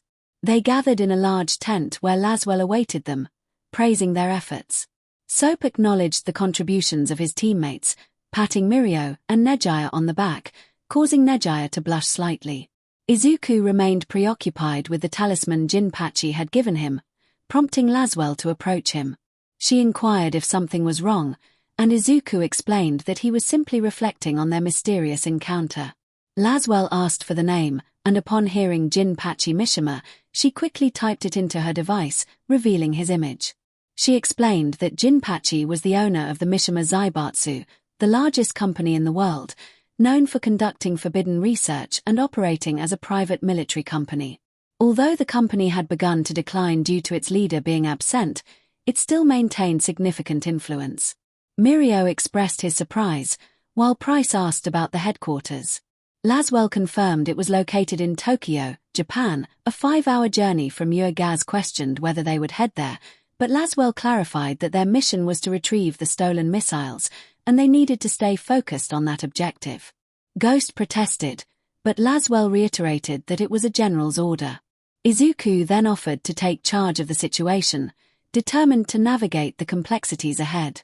All eyes were on Izuku, who felt the weight of their anticipation as they awaited his explanation for why he should embark on this journey. He revealed that he had been given ownership of a significant company, the largest in the world, but that was all he knew. 𝗄𝗧𝗧, enthusiastic as ever, declared that if he was going, then she, Tamaki, and Mirio would join him. Despite their initial reluctance, 𝗄𝗧𝗧's pleading eyes convinced them to agree. With a sense of determination, Izuku promised to message them when the time came. 𝗬𝗧𝗃 confirmed their mission to Iceland, having tracked the last signal of a missile there. Captain Price agreed to leave before dawn, while Kami prepared to return the 4 of them to UA. The transport was ready, and after shaking hands with 𝗬𝗧𝗃 and the 141 squad, they said their goodbyes and boarded the helicopter. As they settled in, Tamaki noted that this was not the same transport they had arrived in. Kami explained that it was the only available option, as others were either under repair or on missions. Once airborne, Izuku decided to take a short nap. Hours later, the pilot announced they were 5 minutes away from UA, prompting everyone to fasten their seatbelts. Upon landing, they disembarked and were greeted by a crowd of US students and staff, along with 3 unfamiliar individuals who looked at them with a mix of shock and confusion. Nezu stepped forward, inquiring about the mission's success, to which 𝗵𝗃 confirmed positively. She expressed gratitude to the 4 of them, acknowledging their bravery in volunteering for the mission. Mirio reassured her that it was no trouble, and 𝗵𝗃 insisted they call her by her first name. As the others bowed their heads and approached their agency head, Izuku walked past 𝗵𝗃 until she called out to him. She acknowledged the animosity he faced from the public, understanding the burden of being labeled a traitor. Izuku admitted that hate was not the right term for what he felt. His name and reputation had been tarnished by a single video that had not been properly investigated. 𝗵𝗃 urged him not to let anger control him, warning that he might regret it later. Izuku assured her he could manage his anger, but if provoked, he could not guarantee his restraint. 𝗵𝗃 moved closer, placing a hand on his shoulder before planting a kiss on his cheek. This unexpected gesture left Izuku stunned, while the other students reacted with a mix of jealousy and admiration. As she pulled away, 𝗵𝗃 suggested he consider it a reward for his assistance and departed, offering a small salute as the helicopter lifted off. Nezu observed the scene with a knowing smile, teasing Izuku about his blush. Izuku demanded the photo be deleted, but unbeknownst to him, Nezu had saved a copy in a secret folder. As they walked toward the other 3, they noticed Nejiya conversing with Ryako Tatsuma, the dragon hero ranked number 10 in Japan. Tamaki stood beside Taishiro Torimitsu, known as Fat Gum, who, despite his lower rank of number 50, was dedicated to maintaining peace in the city. Mirio was with Mirai Sasaki, known as Night Eye, who had a commanding presence and was familiar to Izuku, having heard of him only a few times since being declared quirkless. Nezu commended the 4 for their efforts, explaining that he would have sent someone else if the mission had not been so dangerous. Mirio reassured him that there were no worries, while Tamaki reflected on the unforgettable experience. Mirio added that it had been intense, and Nezu confirmed that their payment should have already been processed. Suddenly, the phones rang, and the 4 of them checked their notifications. Their eyes widened in disbelief as Izuku saw an unknown number had sent $1 million, which left them all in shock. Mirio began to speak, but Nezu interrupted, acknowledging the reward and encouraging Izuku to accept it, stating that he had earned it. Tamaki hesitated, but Nezu clarified that the money did not come from him. It was a gift from Killer Bee herself. The 3 of them struggled to comprehend the reward, while Izuku had already devised a plan for the money but needed his uncle's assistance. He glanced at Nezu, who seemed to understand. Nezu then instructed everyone to return to class, allowing the rising stars a brief break, as he would handle the reporting of the incident. As they walked, a hand grabbed Izuku's arm, and he turned to see it was Night Eye. Night Eye inquired about the object around Izuku's neck, forgetting that it was the talisman 𝗵𝗃𝗃 had given him. The talisman had shrunk to the size of an amulet, allowing him to wear it as a necklace. Izuku explained that it was a souvenir from the mission, but Night Eye found it familiar and insisted he needed to take it. The others nearby looked on in surprise as Izuku narrowed his eyes and demanded a reason for Night Eye's request. Unbeknownst to him, 𝗵𝗃𝗃 and All Might were close by, watching the tension unfold. Aizawa, Nemurai, and Cementos also observed the situation. Night Eye insisted again, but just as he reached for the talisman, Izuku released a powerful aura that pushed Night Eye back toward All Might, who shielded his face, as did everyone else nearby. Night Eye exclaimed in shock, while All Might recognized the source of the pressure, attributing it to Izuku. 𝗵𝗃𝗃 and Aizawa called out to him, and Ryako expressed disbelief, while Fat Gum remarked on the impossibility of the situation. The staff and students felt the overwhelming pressure and turned to see where it originated. Kirishima and Soto voiced their confusion about the sudden intensity. Izuku warned Night Eye to try that again, his eyes glowing with determination. Just then, Nezu intervened, advising Izuku to calm down and not reveal his abilities just yet. He suggested that Izuku go to his office while he spoke with Night Eye. Izuku complied, and in an instant, he found himself in Nezu's office, where he decided to prepare some tea while waiting. After a few minutes, he finished making the tea, and Nezu entered, commenting on the delightful aroma. Izuku was surprised by 𝗍𝗂's sudden appearance, having not heard him come in. 𝗍𝗂 playfully stated that it was a secret. Izuku chose not to press for answers, instead enjoying a calming cup of tea. 𝗍𝗂 then turned serious, asking about the talisman around Izuku's neck. When Izuku showed it to him, 𝗍𝗂's eyes widened in recognition. He revealed that the person who had given it to Izuku had passed away. Curious, Izuku asked if 𝗍𝗂 knew the person. 𝗍𝗂 produced a framed picture from his desk, showing figures Izuku did not recognize, except for two he knew well. 𝗍𝗂 explained that they had been like brothers, but one had passed away due to old age, while the other had instructed 𝗍𝗂 to stay away because of the dark spirit within him. 𝗍𝗂 continued, revealing that the talisman was significant. He loosened his tie to show his own necklace, which was shaped similarly to Izuku's talisman. 𝗍𝗂 explained that while they shared the same design, Izuku's was much more powerful, indicating that he had been chosen as the new owner of 𝗵𝗃𝗄 𝗧𝗵𝗲, the most influential company in the world. He assured Izuku that no government or country would dare to challenge them, and the main branch in Japan was located in Tokyo. 𝗍𝗂 asked if Izuku planned to visit, to which Izuku replied that he intended to but was uncertain of when. 𝗍𝗂 encouraged him to take his time and then asked about the details of Izuku's recent missions. Izuku recounted everything that had happened, and 𝗍𝗂 listened intently. Meanwhile, in 𝗍𝗏's office, he stood by the window, making a call. He informed the person on the other end that he had found what he was looking for and instructed them to send someone to retrieve it by any means necessary. After his conversation with 𝗍𝗂, Izuku returned to his dorm, ignoring his so-called friends. As he approached the elevator, a hand stopped the door from closing. It was Izumi and the others. They expressed concern for his absence, but Izuku raised his hand, indicating he did not wish to discuss it. Kirishima tried to express their worry, but Izuku coldly reminded them of their past actions. Kaminari suggested they move on, but Izuku's dangerous tone made it clear that he was not ready to forgive. His eyes glowed slightly, causing his friends to step back, recalling the pressure they had felt earlier. Izuku warned them that what he did was none of their concern and made it clear that their continued presence in the school was due to his request to 𝗍𝗂. It was because he intended to make them all suffer just as he had. This declaration caused their eyes to widen, and Katsuki, filled with rage, lunged at him. Katsuki shouted in anger, expressing his frustration.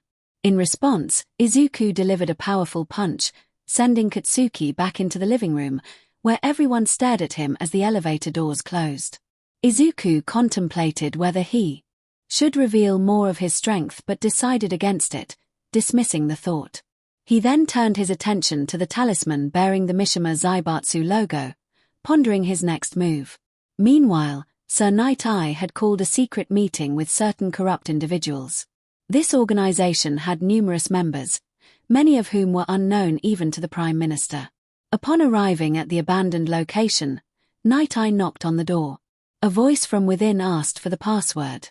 Night-Eye responded, stating that power was the only law. He heard multiple locks disengaging before the door opened. Although the exterior appeared deserted, the interior resembled a hidden base bustling with activity. He made his way to the main office, where 5 leaders were seated around a table. 4 of them were government officials, and the one in the center was the head of the HPSC, with Hawks by her side. They were surrounded by guards and false heroes. Night-Eye thanked everyone for attending, but one official expressed irritation at having to cancel dinner plans. Another echoed the sentiment, while a third suggested that if the meeting was unimportant, they should punish Night-Eye for wasting their time.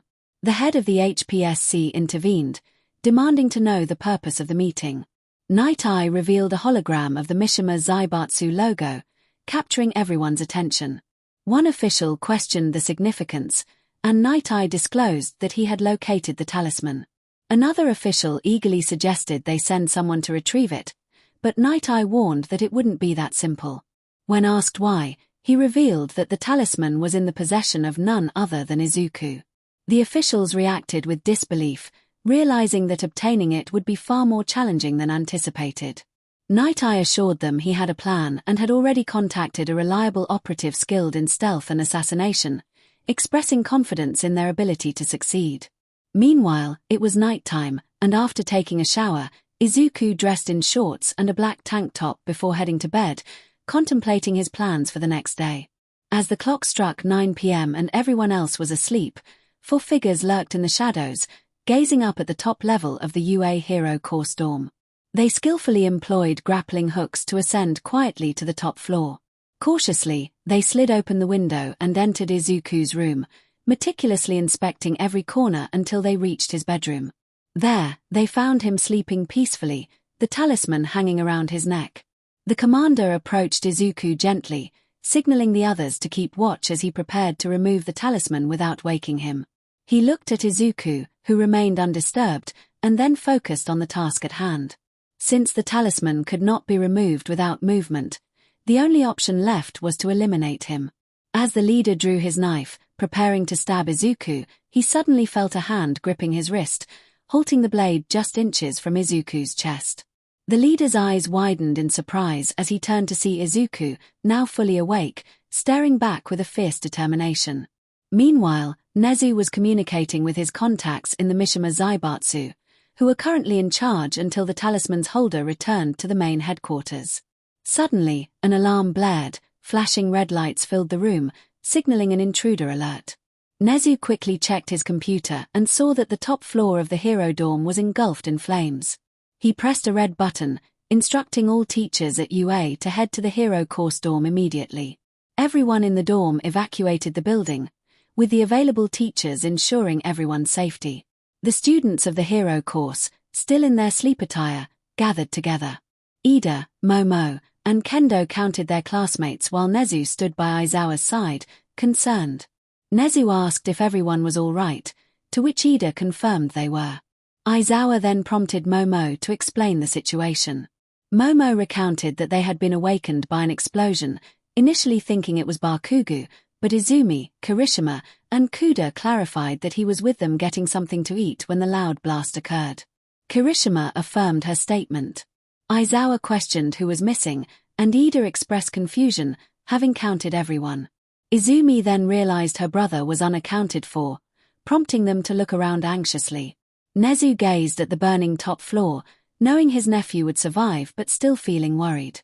Suddenly, a massive explosion rocked the building, causing everyone to shield their faces in shock as they realized the students occupied the top floor. Witnessing the devastation, the students were left in disbelief at the loss of a classmate.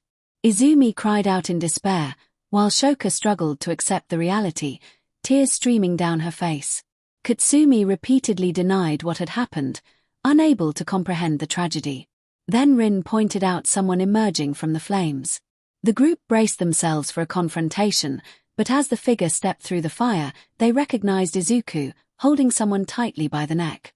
He walked through the flames unscathed, standing before them in only his shorts, his shirt burned away. Izumi called out to her brother, and Momo expressed her relief at seeing him alive. Aizawa, astonished, asked how he had survived. Izuku dismissed the question, stating that what mattered was the person he had brought with him, whom he then tossed to the ground. The individual gasped for air, prompting Midnight to inquire about their identity. Izuku admitted he didn't know but recognized the person as an assassin. Nezu reacted with alarm, realizing the seriousness of the situation. Aizawa was instructed to search the suspect, uncovering an array of weapons and a mysterious pill. Nezu then directed Midnight to incapacitate the intruder, which she did swiftly, causing the suspect to collapse. As Izuku released the unconscious figure, Nezu expressed relief at seeing his nephew safe, while Izuku lamented the state of his room, glancing at the burning building. Nezu suggested that Izuku would need to stay with someone for a while, which caused excitement among the girls in the hero course. However, Izuku declined their offers, stating he would rather sleep in a grave than be with any of them. Just then, Mai appeared, nonchalantly stating she didn't mind sharing space. Power Loader reminded her to be respectful and put on a robe. Mai explained that she hadn't had time to change due to the chaos. Izuku accepted her offer, much to the shock of everyone around him. Izumi protested, but Izuku dismissed her concerns, asserting that he didn't need her opinion. Ida argued that Mai was a support course student and should not be included, but Izuku countered that it would be beneficial to discuss upgrades for his costume. In an instant, 𝗵𝗃 was in front of him, bombarding him with questions about his needs. The close proximity made the boys envious while the girls felt a surge of jealousy. Nezu then officially placed Izuku under 𝗵𝗃's care for the time being. He instructed the rest of the students outside the hero course to set up camp temporarily, while Momo was asked to create sleeping bags for those without. Momo agreed, and Nezu directed the hero course students to salvage what they could from the lower floors. Midoriya's floor and those below had to wait for the firefighters' signal to begin salvaging their areas. Nezu instructed the staff to keep an eye on the students until 𝗵𝗲𝗄s could construct a temporary shelter. Izuku followed 𝗵𝗃 to her dorm. Upon entering, he noticed the room was cluttered with scattered papers. 𝗵𝗃 blushed and hurriedly tied it up, shoving everything into her closet and under the bed. Izuku watched in amusement until she finished cleaning. He asked if she had a spare blanket and pillow. 𝗵𝗃 responded that he would be sleeping next to her. When Izuku expressed surprise, she insisted he had heard her correctly. Before he could protest further, she pulled him to her bed, where he lay on one side while she occupied the other. Izuku felt uneasy, noting he wasn't wearing a shirt. 𝗵𝗃 reassured him that it was fine, claiming she hadn't seen or touched him before. Izuku felt the situation was different, as they were literally sharing a bed. 𝗵𝗃 pointed out that was the point. He turned away to avoid facing her while closing his eyes, but then he felt her hand on his back. She apologized, noticing the scars that marked his skin, and asked if they were from his past struggles. He admitted that some were, but most came from his time in prison. 𝗵𝗃 remained silent for a moment before moving closer and wrapping her arms around his waist. Izuku blushed slightly, feeling her breath on his neck and something soft against his back. She expressed her relief that he was okay, revealing her worries when others had suspected him of being a traitor. She had been the only one to believe in his innocence but felt powerless to defend him due to her fear of being ostracized. She apologized for not fighting harder for him, admitting her confidence didn't extend to challenging the world. Izuku listened quietly, making 𝗵𝗃 feel uneasy. She acknowledged that he might not forgive or trust her, explaining that she had wanted to tell him this for a while but had hesitated. Just as she prepared to pull away, Izuku turned to face her with a serious expression, making her feel anxious. He confessed that after everything he had endured, he had lost a lot of trust in people, even in the principal, who was his uncle. He struggled to trust anyone fully because of his past experiences. 𝗵𝗃 closed her eyes, bracing for what he would say next. When she felt a gentle touch on her cheek, she opened her eyes to find Izuku caressing her face. He expressed gratitude that at least one student believed in him, alongside two of his relatives at the school. He smiled, realizing how close they were, and when she leaned in, he hesitated but eventually leaned in to kiss her. The kiss lasted a brief moment before they pulled away, and Izuku questioned what just happened, not that he was complaining. 𝗵𝗃 explained that she had been drawn to him since the sports festival, admiring his confidence and how he included her in his team. She appreciated that he listened to her ideas and didn't shy away from discussing support items, which made her develop feelings for him. She traced his jawline and asked if he would be interested in a romantic relationship. Izuku hesitated, wanting to respond but struggling with his trust issues. 𝗵𝗃 encouraged him to take his time, assuring him that she didn't mind waiting as he healed. He smiled at her words and wrapped his arms around her protectively as they fell asleep together, content in each other's presence. The next morning, Izuku woke up to sunlight streaming through the window. He checked the time and realized it was already 7 a.m.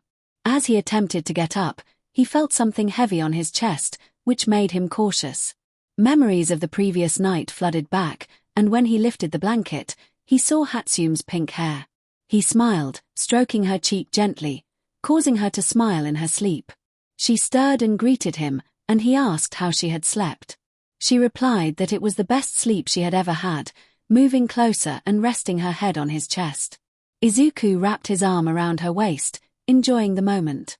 She commented on how peaceful his heartbeat sounded. Reluctantly, Izuku suggested they get up, but 𝗵𝗃 whined, asking if it was necessary. He smiled slightly, acknowledging that while he would love to stay, they had school and classes to attend. 𝗬𝗵𝗲 asked if he hated those classes, and he replied that hate wasn't the right word. He expressed frustration at how many people believed Shigaraki's words without investigating further, clenching his fists in anger. He added that they could ask for forgiveness, but he would rather not accept it. 𝗬𝗵𝗲 observed that he had changed, and he acknowledged that he understood if she didn't like the new him, but this was who he had become after everything he had faced. She moved closer, resting her head on his chest, feeling his heartbeat. She reassured him that as long as he was still the Izuku she knew, who loved support items, that was enough for her. They remained in bed, enjoying the moment together, as classes were suspended due to the destruction of his dorm room and the ongoing investigation. In the UA staff meeting room, all the teachers gathered with Izuku, who had tied the suspect with his capture gear. Detective 𝗵𝗄𝗧 had arrived after receiving a message from Nezu regarding the assassination attempt on Izuku Midoriya. Nezu began the meeting, stating they were there to discuss the events of the previous night. The principal expressed disbelief that someone would try to harm a student, especially one who had been wrongfully accused. 𝗵𝗄𝗧 voiced his concerns about the situation, indicating it was serious. "How is Midoriya doing?" Nezu informed everyone that so far, there were no injuries, but his belongings had been damaged in the explosion. Midnight expressed concern, noting the seriousness of the situation, especially since he had just returned to hero work after his release from prison, aiming to regain the trust of the people. Nezu corrected her, explaining that Midoriya was not engaging in hero work for the sake of trust. Rather, he was making a statement to show he had changed from the boy he once was. Ectoplasm inquired about the nature of that statement, and Nezu sighed, revealing that Midoriya had always been willing to sacrifice himself to save others, but now he was driven by a grudge against those who had wronged him. 𝗬𝗨 asked what kind of statement that was, and Nezu compared it to how Batman dealt with his adversaries, leaving everyone in shock. PM questioned the appropriateness of the comparison, but Nezu affirmed that Midoriya had already made his choice. He redirected the conversation back to the captured assassin, who was now conscious and scanning the room for an escape route, hindered only by Izuku's capture gear. Nezu demanded to know who had sent the assassin, but the leader remained silent, staring defiantly at them. Izuku tightened his grip on his scarf, eliciting a groan from the assassin, who remained unfazed. 𝗵𝗄𝗧 pressed for answers, asking why the assassin had attempted to kill Izuku Midoriya, but received no response. 𝗵𝗃 wondered what they should do next, as the assassin continued to withhold information. Midnight's usual tactics were deemed ineffective, and Nezu noticed a familiar tattoo on the assassin's body. He then asked what the Shadow Hydra wanted with Midoriya, prompting a tense atmosphere as the assassin regarded him with knowing eyes, while 𝗵𝗄𝗧, AM, and Izuku narrowed their gazes. questioned Nezu about the Shadow Hydra, and Nezu confirmed it was indeed the same organization that had been active for decades, under the control of All for One, involved in various criminal activities. 𝗵𝗃𝗄 expressed her belief that the organization had been dismantled and its members arrested, but Nezu explained that they had been operating in secrecy, likening them to a hydra that regrows its heads when cut off. Izuku reflected on the years he had spent dismantling the organization from within, while 𝗵𝗄𝗧 noted the toll it had taken on both heroes and civilians. 𝗵𝗄𝗧 added that their return posed a serious threat, especially with All for One still at large. Just then, there was a knock, and Nezu invited the visitor in, revealing Izuku Midoriya. Nezu greeted him and inquired about his visit. Izuku mentioned that while exploring his dorm, he had found something intriguing. He produced a badge belonging to the assassin, questioning what the Shadow Hydra had to do with him. The staff looked at him in disbelief, and 𝗵𝗄𝗧 asked what he knew about the organization.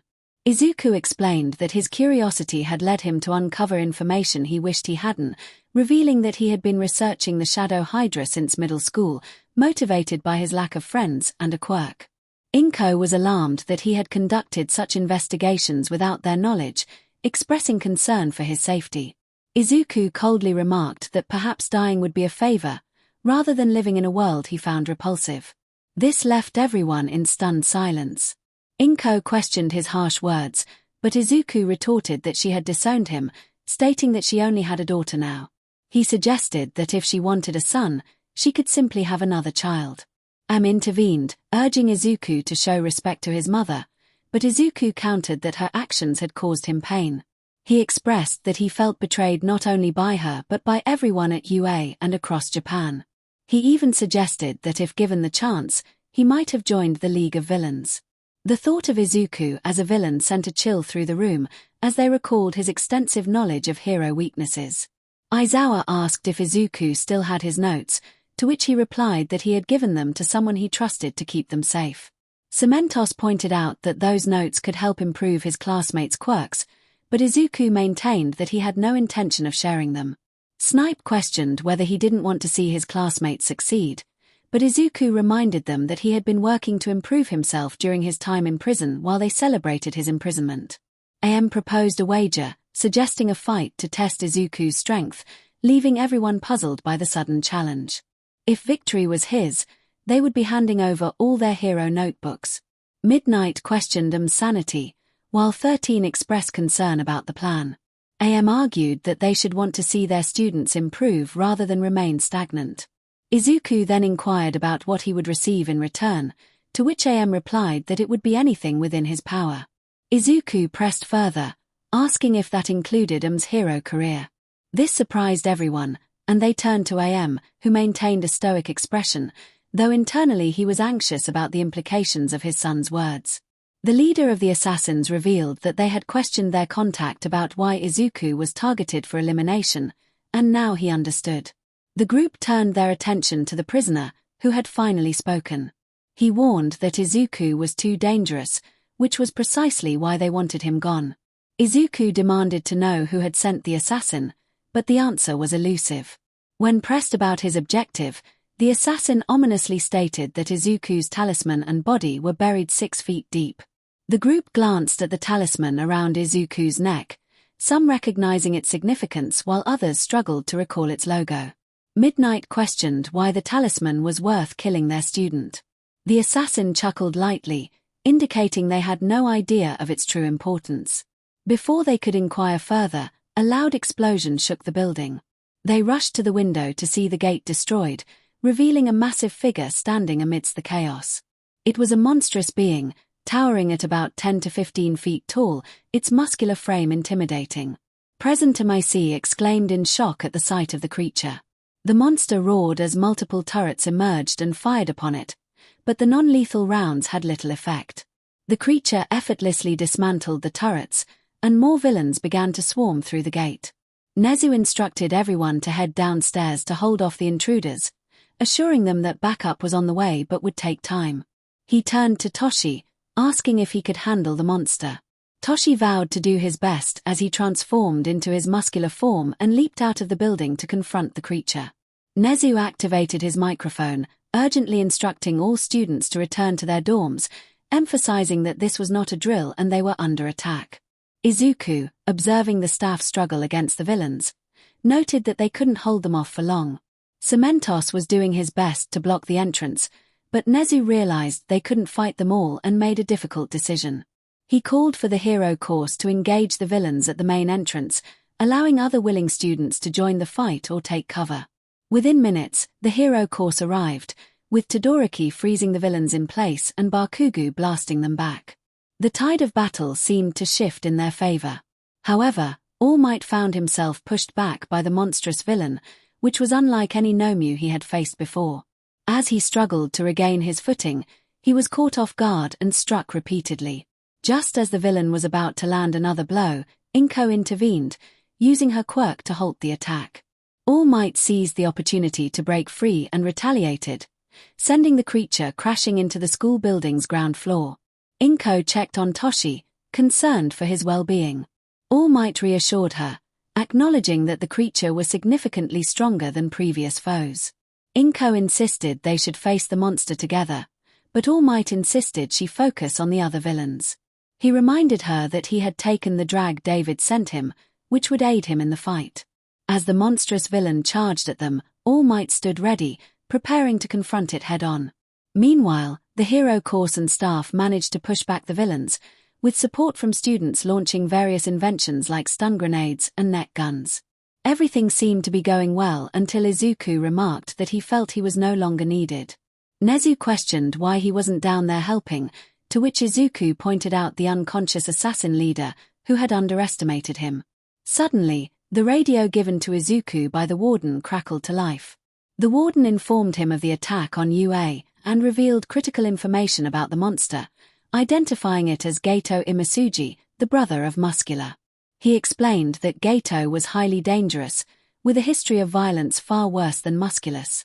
The government had initially intended to keep him alive for testing, but after a recent breakout by the League of Villains, he was now on a rampage. Izuku listened intently as the warden conveyed that he had been granted permission to eliminate 𝗳𝗄. Nezu exchanged a concerned glance with Izuku, who was deep in thought. Nezu reminded him that this decision would change everything, and once made, there would be no turning back.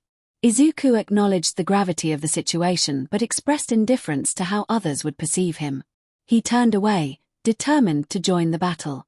At the front gate of UA, the heroes had managed to subdue the villains who had attacked the school, but the fight was far from over. The only problem now was 𝗳𝗄, the brother of 𝗵𝘃𝗃, facing off against the rest of the UA staff, students, and the police, including SWAT. He was immensely powerful, even All Might was struggling. Vlad King expressed his disbelief at the monster they were up against, while Midnight noted that even with her quirk, he barely seemed affected. All Might emphasized the seriousness of the situation, insisting they needed to work together. 𝗍𝗄𝗵𝗃𝗃 interrupted, having just received a call from the chief of police, who declared that 𝗳𝗄 was on the kill list due to his danger level. All Might was taken aback by this revelation. Suddenly, 𝗳𝗄 retaliated with a powerful punch, sending heroes flying as they all attacked him simultaneously, but he absorbed the blows effortlessly. The students from the hero course attempted to assist, but their efforts were in vain. Katsuki Bakugo decided to amplify his quirk using One for All, but 𝗳𝗄 merely shrugged it off and glared at him before swatting him aside. Katsumi and the Todoroki twins, Shoto and Shoka, attempted a coordinated attack, using their ice quirks to freeze 𝗳𝗄's body, leaving only his head exposed. As Katsumi targeted his face, they were momentarily pleased with their success, but 𝗳𝗄 chuckled and broke free with ease. Shoto created an ice barrier, but it shattered, sending them crashing against the UA gate.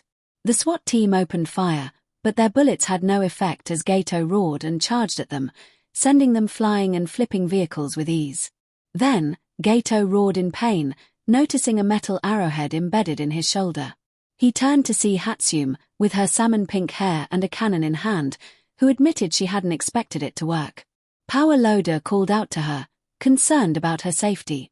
𝗵𝗃𝗵𝗃 playfully responded, noting that a villain who could withstand bullets was a perfect challenge. 𝗳𝗄 narrowed his eyes and charged at her, causing panic among her classmates. As he raised his fist, everyone braced for impact, except for a few who dared to watch. Before 𝗳𝗄's fist could connect, it was halted. Izuku stood in front of 𝗵𝗃𝗵𝗃, stopping the villain's attack and staring him down. 𝗳𝗄 attempted to punch again, but Izuku easily countered, sending him skidding back into the trees. Izuku flicked 𝗵𝗃𝗵𝗃's forehead, calling her foolish, to which she responded with an apology. 𝗍𝗄𝗵𝗃𝗃 then addressed Izuku, granting him full authority to take down 𝗳𝗄 without fear of repercussions from the police. Izuku observed the injured heroes and the police assisting them, then resolved to confront 𝗳𝗄 himself. As the villain charged at him, Izuku met his speed head-on, their fists colliding and creating a shockwave that forced everyone to shield their faces. The area shook as the sounds of their battle echoed. Izuku unleashed a rapid series of punches, each one landing with tremendous force, causing 𝗳𝗄 to realize he could not simply withstand the blows. An uppercut sent 𝗳𝗄 into the air, followed by a powerful axe handle strike that created a massive crater upon impact. Izuku hovered above, noticing 𝗳𝗄 quickly recovering. Determined, he accelerated towards the villain, landing a fierce uppercut that sent 𝗳𝗄 flying. Following up with another powerful punch, Izuku then grabbed 𝗳𝗄's neck and dove down, crashing into the UA mock city. The impact shook the entire area, drawing attention from everyone nearby, including news crews eager to capture the moment. As the dust settled, 𝗳𝗄 lay motionless, and Izuku stood on his chest, looking down at the defeated villain. The onlookers were in shock, cameras trained on him. Izuku pointed at one of the reporters, who flinched and instinctively tossed her microphone to him. He caught it effortlessly and leaped off 𝗬𝗄, addressing the crowd. He tapped the microphone to ensure it was on and delivered a stern message to the public and villains alike. He warned that this would be the outcome for anyone who refused to surrender. He recounted an assassination attempt by an organization known as Shadow Hydra, vowing to find and eliminate those responsible. The crowd shivered at his words, realizing the gravity of his determination. As 𝗬𝗄 began to stir, Izuku warned the watching villains, especially those from League of Villains, that they had 48 hours to surrender or face similar consequences. He dropped the microphone and turned back to 𝗬𝗄, who roared in fury and swung at Izuku. Dodging the attack, Izuku leaped onto 𝗬𝗄's neck, grasped his head, and twisted, the sound of the neck snapping echoing through the area as he jumped off, leaving the villain to fall. The crowd was stunned to witness the student who had once inspired hope now transformed into something unrecognizable. The camera crew, overwhelmed by the scene, dropped their equipment and rushed away. The staff and students at UA could hardly believe their eyes as they watched Izuku, once sweet and innocent, now appear cold and detached. A single question echoed in their minds: what happened to you? For viewers across Japan, it was evident that he was not making empty threats, and fear began to settle in after witnessing his transformation. Izuku gazed at his talisman, contemplating his next move. He decided to head to Tokyo to see what the 𝗵𝗃𝗲 𝗧𝗵𝗲 could offer him. As he floated away, he left the onlookers in a state of shock, already having given them something unforgettable to remember.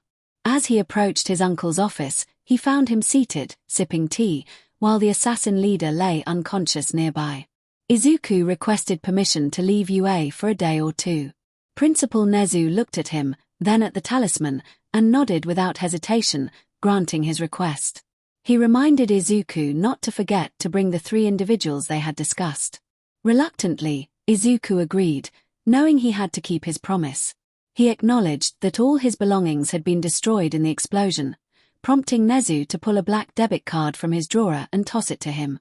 Despite his initial reluctance, Nezu encouraged him to spend freely as a reward for his actions that day. Izuku accepted the card, realizing he had little choice.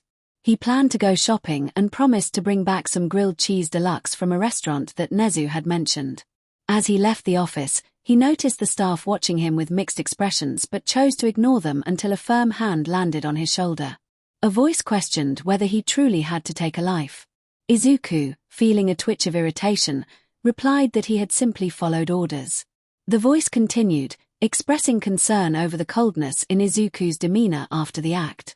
He bluntly stated that it was not his first time, causing shock among the staff, especially 𝗵𝗃𝗄, who covered her mouth in disbelief. Izuku explained the harsh realities of prison life, emphasizing that survival often required extreme measures. He met the gaze of the man who had questioned him, making it clear that the consequences of their actions had led to this transformation. He warned that if given orders to eliminate someone like 𝗵𝗃𝗲's brother, he would not hesitate. He cautioned that if anyone tried to stop him, they should be prepared for the repercussions. Without waiting for a response, he turned away and headed to the support corps dorm to inform Mai of his plans. Upon finding her, she insisted on accompanying him, regardless of the long journey ahead. She expressed excitement about visiting the 𝗵𝗃𝗲 𝗧𝗵𝗲 and seeing their creations. Izuku questioned her motives, but she assured him that she wanted to be with him as well. She playfully suggested that this trip could be their first date. He hesitated, revealing that he had promised the rising stars they could join them in Tokyo. Mai was surprised but understood that having backup could be beneficial. She acknowledged his strength but insisted on joining him, believing it was unwise for him to travel alone. After a moment of thought, she agreed to accompany him. Izuku planned to buy new clothes since his had been destroyed, while Mai mentioned needing to finish a project for 𝗬𝗲𝗄. He reminded her to be careful in her work. As they parted, Mai kissed him gently, wishing him safety. He set out on his own to shop, arriving at the 𝗵𝗃𝗲 mall after a cab ride. While browsing, he noticed people whispering and staring but chose to ignore them until he heard a commotion. A cry for help pierced the air as 3 individuals sprinted past, clutching briefcases, with 5 heroes in pursuit. Lady, Kamu Woods, Death Arms, Rumi, and Burnin were in the midst of a chaotic scene. Rumi shouted in frustration, urging the villains to stop ruining their day off. One of the villains shot out thorns from his hand, but burning quickly incinerated them, resuming the chase. As the three thieves fled, they suddenly spotted me, halting in their tracks. The fear on their faces was unmistakable as I glared at them, causing them to drop everything they were holding. They squealed in panic and dashed back to the other heroes, who stood a few feet away. One thief pleaded for arrest, while another shouted not to let me get close. I regarded them with indifference before turning my attention to the heroes and walking toward the exit without a backward glance. As I stepped out of the mall and crossed the street, I heard the screech of tires. A truck was swerving dangerously, and just as I was about to move out of the way, I recognized the familiar white-haired woman behind me. I stood my ground, raising my hand to block the oncoming truck. Upon impact, the front of the truck crumpled against my palm. The heroes arrived just in time to see the driver stumble out, bleeding from his head, as everyone rushed to assist him. One hero demanded to know what I had done, while another accused me of nearly killing the driver. They began to scold me, but I simply stared at them.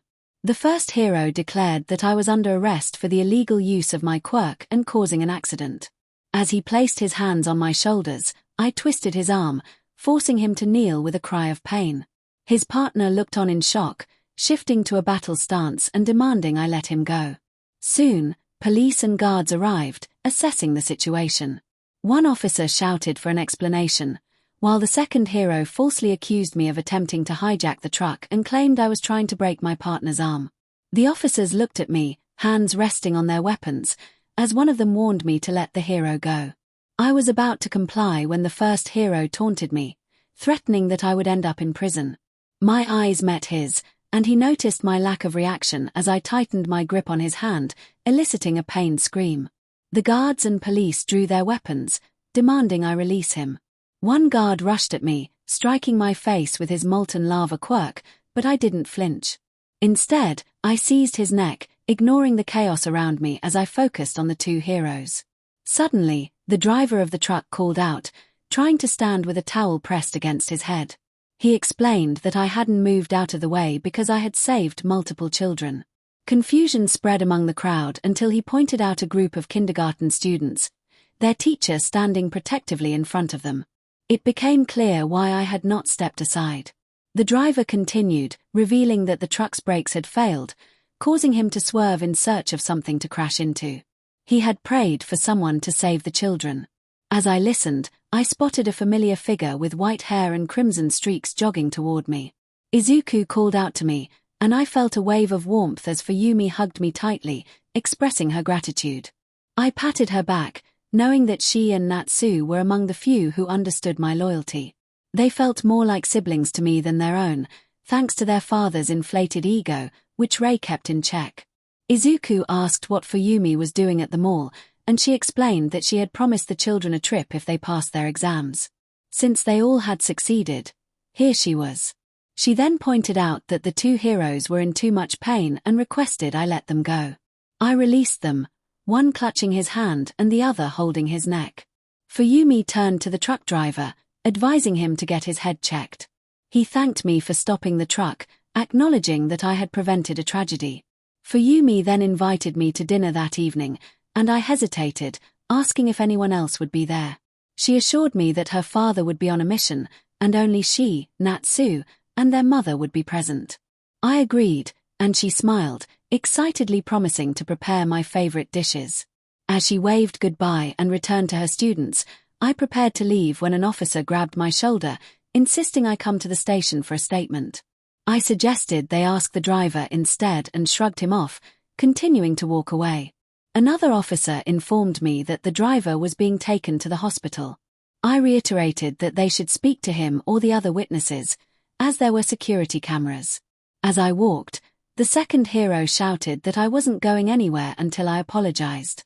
I ignored him, but the atmosphere shifted as everyone felt the pressure of my presence. The rookie hero took a step back, and the police and guards did too, sensing the intensity of the moment. I turned to face the hero, and he backed down without another word. As I walked away, the crowd parted for me. Once I was out of sight, everyone exhaled the breath they had been holding. Whispers spread among the civilians, expressing their relief that I hadn't turned into a villain. Meanwhile, the two rookie heroes were tended to as the pro heroes observed the scene. Mount Lady remarked on how surprising it was that I was the same person they had scolded, and 𝗏𝗏𝗄𝗏 remained silent, staring at the dent in the truck. As he listened to the police, a witness reported that he had stopped the truck with one hand without even moving. Even he knew that stopping a truck would typically result in injury. 𝗵𝗃 remarked on the spectacle, asking 𝗵𝗃𝗃 if she had enjoyed the show. 𝗵𝗃𝗃, however, remained silent, her wide grin and tapping foot revealing her excitement. She then declared that she had found someone. 𝗵𝗃𝗃, confused, asked for clarification. 𝗵𝗃𝗃 smirked as she pointed in the direction of Izuku, claiming he was the one who could take her on. 𝗵𝗃𝗃's eyes widened in realization, and she protested against 𝗵𝗃𝗃's intentions. Ignoring her friend's concerns, 𝗵𝗃𝗃 rushed toward Izuku, with 𝗵𝗃𝗃 trailing behind, calling out to her. As 𝗵𝗃𝗃 reached a crowded area, she spotted the familiar bushy green hair of Izuku. Ignoring 𝗵𝗃𝗃's calls, she dashed toward him, noticing that the area was clear. Seizing the opportunity, she leaped into the air. 𝗵𝗃𝗃 executed an impressive axe kick aimed at Izuku, who had already sensed her approach and blocked the strike with his forearm. The impact created a small shockwave, sending a gust of wind that caused nearby onlookers to shield their faces. As the dust settled, everyone witnessed Izuku successfully blocking 𝗵𝗃𝗃's kick, a feat that left her grinning with delight as he pushed her away while still holding his shopping bags. 𝗵𝗃𝗃 expressed her admiration for his speed and strength, clearly excited by the encounter. Izuku, taken aback, questioned the sudden attack. 𝗵𝗃𝗃 boldly stated her interest in him, which caught the attention of the crowd, many of whom began recording the moment. Izuku was bewildered, while 𝗵𝗃𝗃 interjected, explaining that 𝗵𝗃𝗃 was simply looking for someone strong to challenge. Izuku questioned the appropriateness of her sudden assault, to which 𝗵𝗃𝗃 responded that 𝗵𝗃𝗃 often acted impulsively when it came to fighting. 𝗵𝗃𝗃 dismissed 𝗵𝗃𝗃's concerns, insisting that she would pursue what she wanted. Izuku, feeling uncomfortable with the situation, expressed his unease. Before he could say more, 𝗵𝗃𝗃 charged at him again, delivering a roundhouse kick aimed at his face. He managed to block it, but 𝗵𝗃𝗃's grin only widened. In a serious moment, Izuku dropped his shopping bags and caught her foot, slamming her down into the ground, creating a noticeable crater. He firmly told her to stay down as she lay there, processing what had just happened. 𝗵𝗃𝗃 rushed to check on her, but 𝗵𝗃𝗃 remained focused on Izuku, who gathered his bags and took off, flying back to UA, ignoring the crowd capturing the moment. 𝗵𝗃𝗃 instructed Mo to call Ryako and Kaina, indicating they were heading to U. Mo's eyes widened at the intensity in 𝗵𝗃𝗃's gaze, recognizing the familiar fiery determination that signaled her resolve to get what she wanted. Back at UA, Izuku arrived and headed to Mai's dorm room, only to find it empty, likely because she was in class. He decided to change clothes and prepare to leave, recalling his uncle's advice. He grabbed his phone and messaged 𝗍𝗧𝗧 and the others to see if they wanted to join him. Within a minute, 𝗍𝗧𝗧 replied that she would come, but the others were unavailable due to a mission. He then texted Mai, who confirmed she would join after making an excuse to her teacher. Meanwhile, in Nezu's office, he was sipping tea while working on paperwork when the door burst open. Rumi entered, accompanied by Mo, Tatsuma, and Kaina, who were trying to restrain her. Nezu had anticipated this, given the viral video of Izuku's encounter with Rumi. Rumi demanded to know where Izuku was, insisting she wasn't finished with him. Mo cautioned her that her actions could lead to trouble, while Kaina remarked on her battle-hungry nature. Nezu acknowledged Rumi's enthusiasm for a challenge but informed her that Izuku was not present. Rumi's frustration escalated, and her shout echoed throughout UA, drawing attention as the staff became alert. Aizawa entered, questioning the commotion, while Tatsuma explained that Rumi was upset because she wanted to challenge Midoriya after their encounter at the park. Toshinori and present MIC exchanged puzzled glances, intrigued by the mention of the park incident. It was all over social media. He took out his phone to show his friends what Izuku had done to Rumi.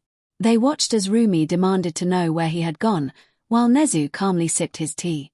Nezu informed her that if she was eager to confront him, he was headed to the train station en route to Tokyo. He suggested she could catch up to him and his two companions while there was still time. Without a word, Rumi dashed off, pushing everyone aside without an apology, followed closely by her three friends, who offered their apologies on her behalf as they left, ensuring she wouldn't cause any trouble. 𝗍𝗂 chuckled, having already predicted what was about to unfold. At the station, Izuku and Mai waited for 𝗍𝗂, as the three of them planned to head to Tokyo together. Within a minute, 𝗍𝗂 arrived, carrying a briefcase. She waved excitedly at Izuku and hugged him, catching him off guard, though he patted her back, unaware of Mai's slight irritation. Izuku greeted 𝗍𝗂, expressing his gladness at her arrival, and inquired about the briefcase. 𝗍𝗂 explained that it contained her hero suit, gear, and extra clothes, as they could never know when she might need them. Izuku agreed that it made sense. An announcement echoed through the station, calling for all passengers heading to Tokyo to proceed to Platform 3.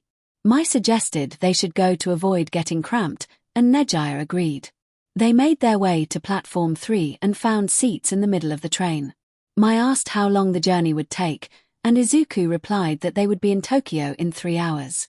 𝗍𝗂, excited, took the opportunity to introduce herself, sharing that she was a graduate of UA and a former member of the Big Three. She complimented Izuku on his hair color and asked if it was pink or salmon, then remarked on how cool his eyes were, wondering if they were related to his quirk.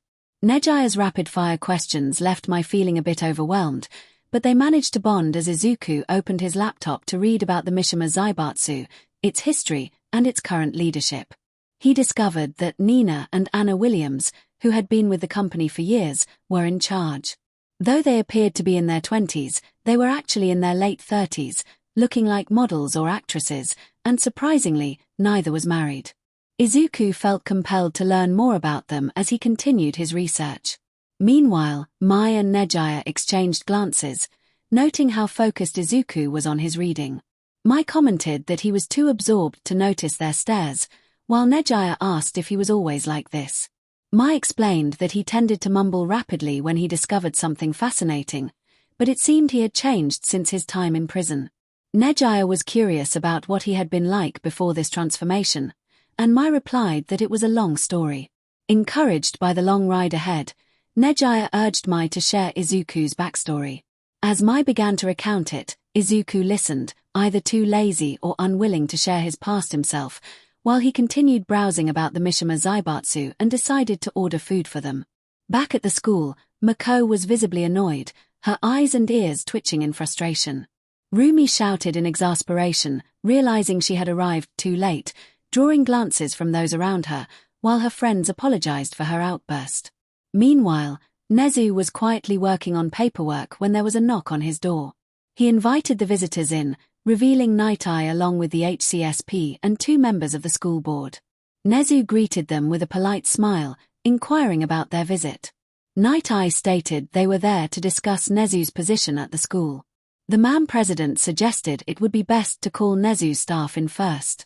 After a moment of consideration, 𝗍𝗂 pressed a button on his desk to summon his staff. One by one, they arrived, each expressing their confusion about the situation. 𝗍𝗂 raised his hand to silence their questions and asked what the meeting was regarding.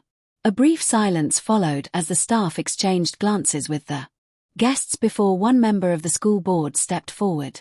He explained that due to the increase in villain activity since the new generation of heroes emerged, there had been numerous attacks on the school, including student kidnappings. Another board member announced that they had decided to remove 𝗍𝗂 from his position as principal of UA. The staff reacted in shock, but 𝗍𝗂 remained calm, listening to their explanation. The president clarified that while the staff would remain in their positions, 𝗍𝗂 would be the only one removed. Midnight questioned the suddenness of the decision, while Aizawa protested that it was unjust. The president insisted that the decision was final and introduced 𝗍𝗏 as the new principal.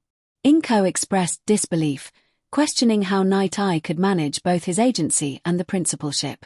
𝗍𝗏 assured them he had assistants to handle his agency responsibilities while he took on the role of principal. Aizawa narrowed his eyes at All Might, demanding to know if he had any involvement in this decision. All Might feigned ignorance, expressing his shock. 𝗵𝗃𝗧𝗏 clarified that the board had been seeking a new principal since 𝗫𝗏's removal was anticipated. 𝗫𝗏, with his eyes closed, sighed, acknowledging the unexpected nature of the situation. He stated that he had predicted this outcome long ago and had been waiting for it to happen. As the tension in the room escalated, 𝗫𝗏 released an intense aura, causing everyone to freeze, including All Might. He declared that he had built the school from the ground up, and if he discovered any illegal activities taking place within it, he would take decisive action against those responsible, regardless of who they were. 𝗫𝗏 was well aware of his capabilities, especially in the eyes of the school boards, given how he had managed to remove the corrupt professor they had placed in his school. This revelation sparked something in their minds, particularly among the board members. 𝗫𝗏 warned them that if they attempted to damage the reputation of the school he had built, he would not hesitate to bring them down. He no longer cared about the consequences, as he was no longer the principal and free from their control. He stood up from his chair and declared that his time at UA had come to an end, bidding farewell to the staff as he made his way to the door. 𝗵𝗃𝗧𝗏 called out to him, wanting to know something important. 𝗫𝗏 paused and turned to face him. 𝗵𝗃𝗧𝗏 demanded to know the whereabouts of Izuku Midoriya, the so-called false traitor, which caused the other staff members to glare at him, questioning his interest in Izuku. 𝗫𝗏 inquired why 𝗵𝗃𝗧𝗏 was seeking his nephew. 𝗵𝗃𝗧𝗏 explained that Izuku possessed information he needed. 𝗫𝗏 replied that Izuku was not present, having requested a leave of absence. One of the board members protested, stating that he was a student. 𝗫𝗏 countered that he was a straight-A student and deserved the time off, indicating that Izuku would likely return soon. 𝗵𝗃𝗧𝗏 insisted that he wanted Izuku back immediately, asserting his authority as the new principal. 𝗫𝗏 reminded him of the saying about not controlling a monster, especially one that had endured significant pain and betrayal. Another board member questioned the meaning of his words, to which 𝗫𝗏 expressed disappointment that even a middle schooler could grasp his point. He then exited the room, leaving the staff to feel as if they had been speaking to a ghost. All Might confronted 𝗵𝗃𝗧𝗏, demanding to know what was happening. 𝗵𝗃𝗧𝗏 replied that some things would become clear in time, emphasizing that he was acting for the sake of future generations. He then instructed the staff to return to their previous tasks. One by one, they left, leaving 𝗵𝗃𝗧𝗏, MAM president, and the school board alone in the new office. 𝗵𝗃𝗧𝗏 noted that phase 1 of his plan was complete. MAM president reminded him to ensure the plan succeeded, as she had worked hard to make him principal. 𝗵𝗃𝗧𝗏 assured her that he would not fail and prepared to move on to phase 2, which involved gathering information about Izuku Midoriya. He adjusted his glasses and settled into the principal's chair, feeling a sense of ownership over UA. Meanwhile, Izuku, Mai, and 𝗫𝗏𝗧𝗏 had finally arrived in Tokyo, and Izuku read a text message from his uncle that simply stated, "It has begun." Understanding the gravity of those 3 words, he pocketed his phone as they made their way to the 𝗵𝗃𝗲 Zaibatsu. As they walked, Izuku's mind raced with thoughts of the impending calamity that could plunge Japan into civil war. Upon arriving at the 𝗵𝗃𝗲 Zaibatsu, they were taken aback by its immense size. 𝗫𝗏𝗧𝗏 exclaimed in awe at the building's grandeur, while Mai agreed, noting the impressive scale. Izuku acknowledged their reputation but was surprised by the sheer size of the place. He urged them to finish their business quickly so they could return home. As they entered the building, the automatic doors revealed a bustling interior filled with guards, business workers, and children on a field trip. They approached the front desk, where the clerk greeted them. Izuku requested to speak with Ms. Anna and Nina Williams. The clerk asked if he had an appointment, to which Izuku confirmed that he did, under his name. The clerk checked her records and informed him that he had only 5 minutes to meet with Ms. Williams, as it noted he had something to present. Izuku assured her that it would be sufficient. She handed them company IDs and instructed them to take the elevator to the top floor. As they ascended, they marveled at the view from the elevator, with 𝗫𝗏𝗧𝗏 excitedly pointing out various sites while Mai took notes for a drone project. Upon reaching the top floor, they were greeted by several guards as they approached the secretary's desk. The secretary acknowledged Izuku and informed him that Ms. Williams was waiting in her office, emphasizing that they did not like to be kept waiting. She instructed his companions to wait in the reception area. Izuku entered the office, looking around to see if anyone was present. Suddenly, 3 throwing knives were hurled at him, which he deftly caught before dropping them. 2 figures charged at him from behind, attempting a roundhouse kick, but he blocked their attack and countered, though they executed impressive backflips to regain their footing. One of the figures remarked that 𝗍𝗂 had not exaggerated Izuku's strength and awareness, while the other agreed, noting his impressive qualities for someone his age. Izuku recognized them as Ms. Nina and Anna Williams, who confirmed his identity and commented on his research. Izuku Midoriya stood before the Williams sisters, who were currently in charge of the 𝗵𝗃 𝗧𝗵𝗄. He presented the talisman, prompting a serious exchange of glances between them. Nina straightened in her chair, while Anna stood properly after sitting at the side of the desk. Nina acknowledged Izuku, indicating that there was much to discuss. Izuku felt a wave of apprehension wash over him. He reflected on the situation he found himself in, sitting across from the powerful women. They were well aware of the significance of the amulet he held, and Anna's expression suggested she was already drawing conclusions. She clasped her hands and inquired about the fate of the previous owner of the talisman. Izuku confirmed that the individual had perished during a mission where he had encountered an evil spirit. As they processed this information, Anna activated a device on the desk, causing the windows to darken and a projector screen to descend. An image of a dark orb surrounded by a purple aura appeared, and Anna warned Izuku that what he was about to see was highly classified. She revealed a picture of a beast, and Izuku stared in disbelief, struggling to comprehend its existence. Nina began to explain that the creature was an ancient demon named 𝗧𝗪𝗲, who had once ruled over the heavens and earth. She detailed how 𝗧𝗪𝗲 had bestowed power upon certain humans, enabling them to access supernatural abilities and monstrous forms. Izuku found this revelation shocking and difficult to grasp. Nina continued, explaining that 𝗧𝗪𝗲 had awakened but was not yet fully conscious. The cause of this awakening was linked to an impending war among various nations. She mentioned a man named 𝗵𝗃𝗃, known for his intelligence and dangerous reputation, despite being quirkless. He had already acquired nuclear missiles and was preparing to declare war on the West. The situation was dire, with multiple countries on the brink of conflict, and 𝗧𝗪𝗲's temple in Egypt was at risk of being compromised. Izuku quickly understood the gravity of their intentions. They planned to destroy the temple to contain 𝗧𝗪𝗲. While they were uncertain if this would be effective, it was their only option. Anna and Nina explained that even the strongest heroes might struggle against such a threat.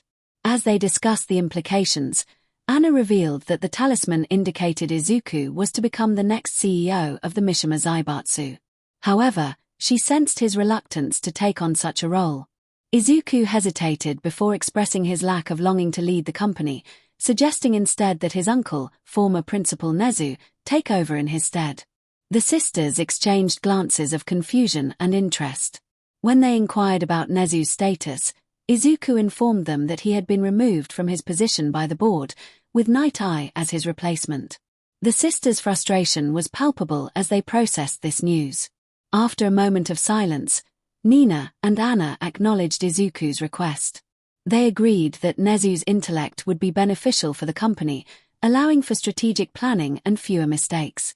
With their approval, Anna contacted the board and staff to relay the news of 𝗍𝗫's temporary appointment as the acting CEO of the 𝗵𝗃 𝗧𝗵𝗄 Corporation.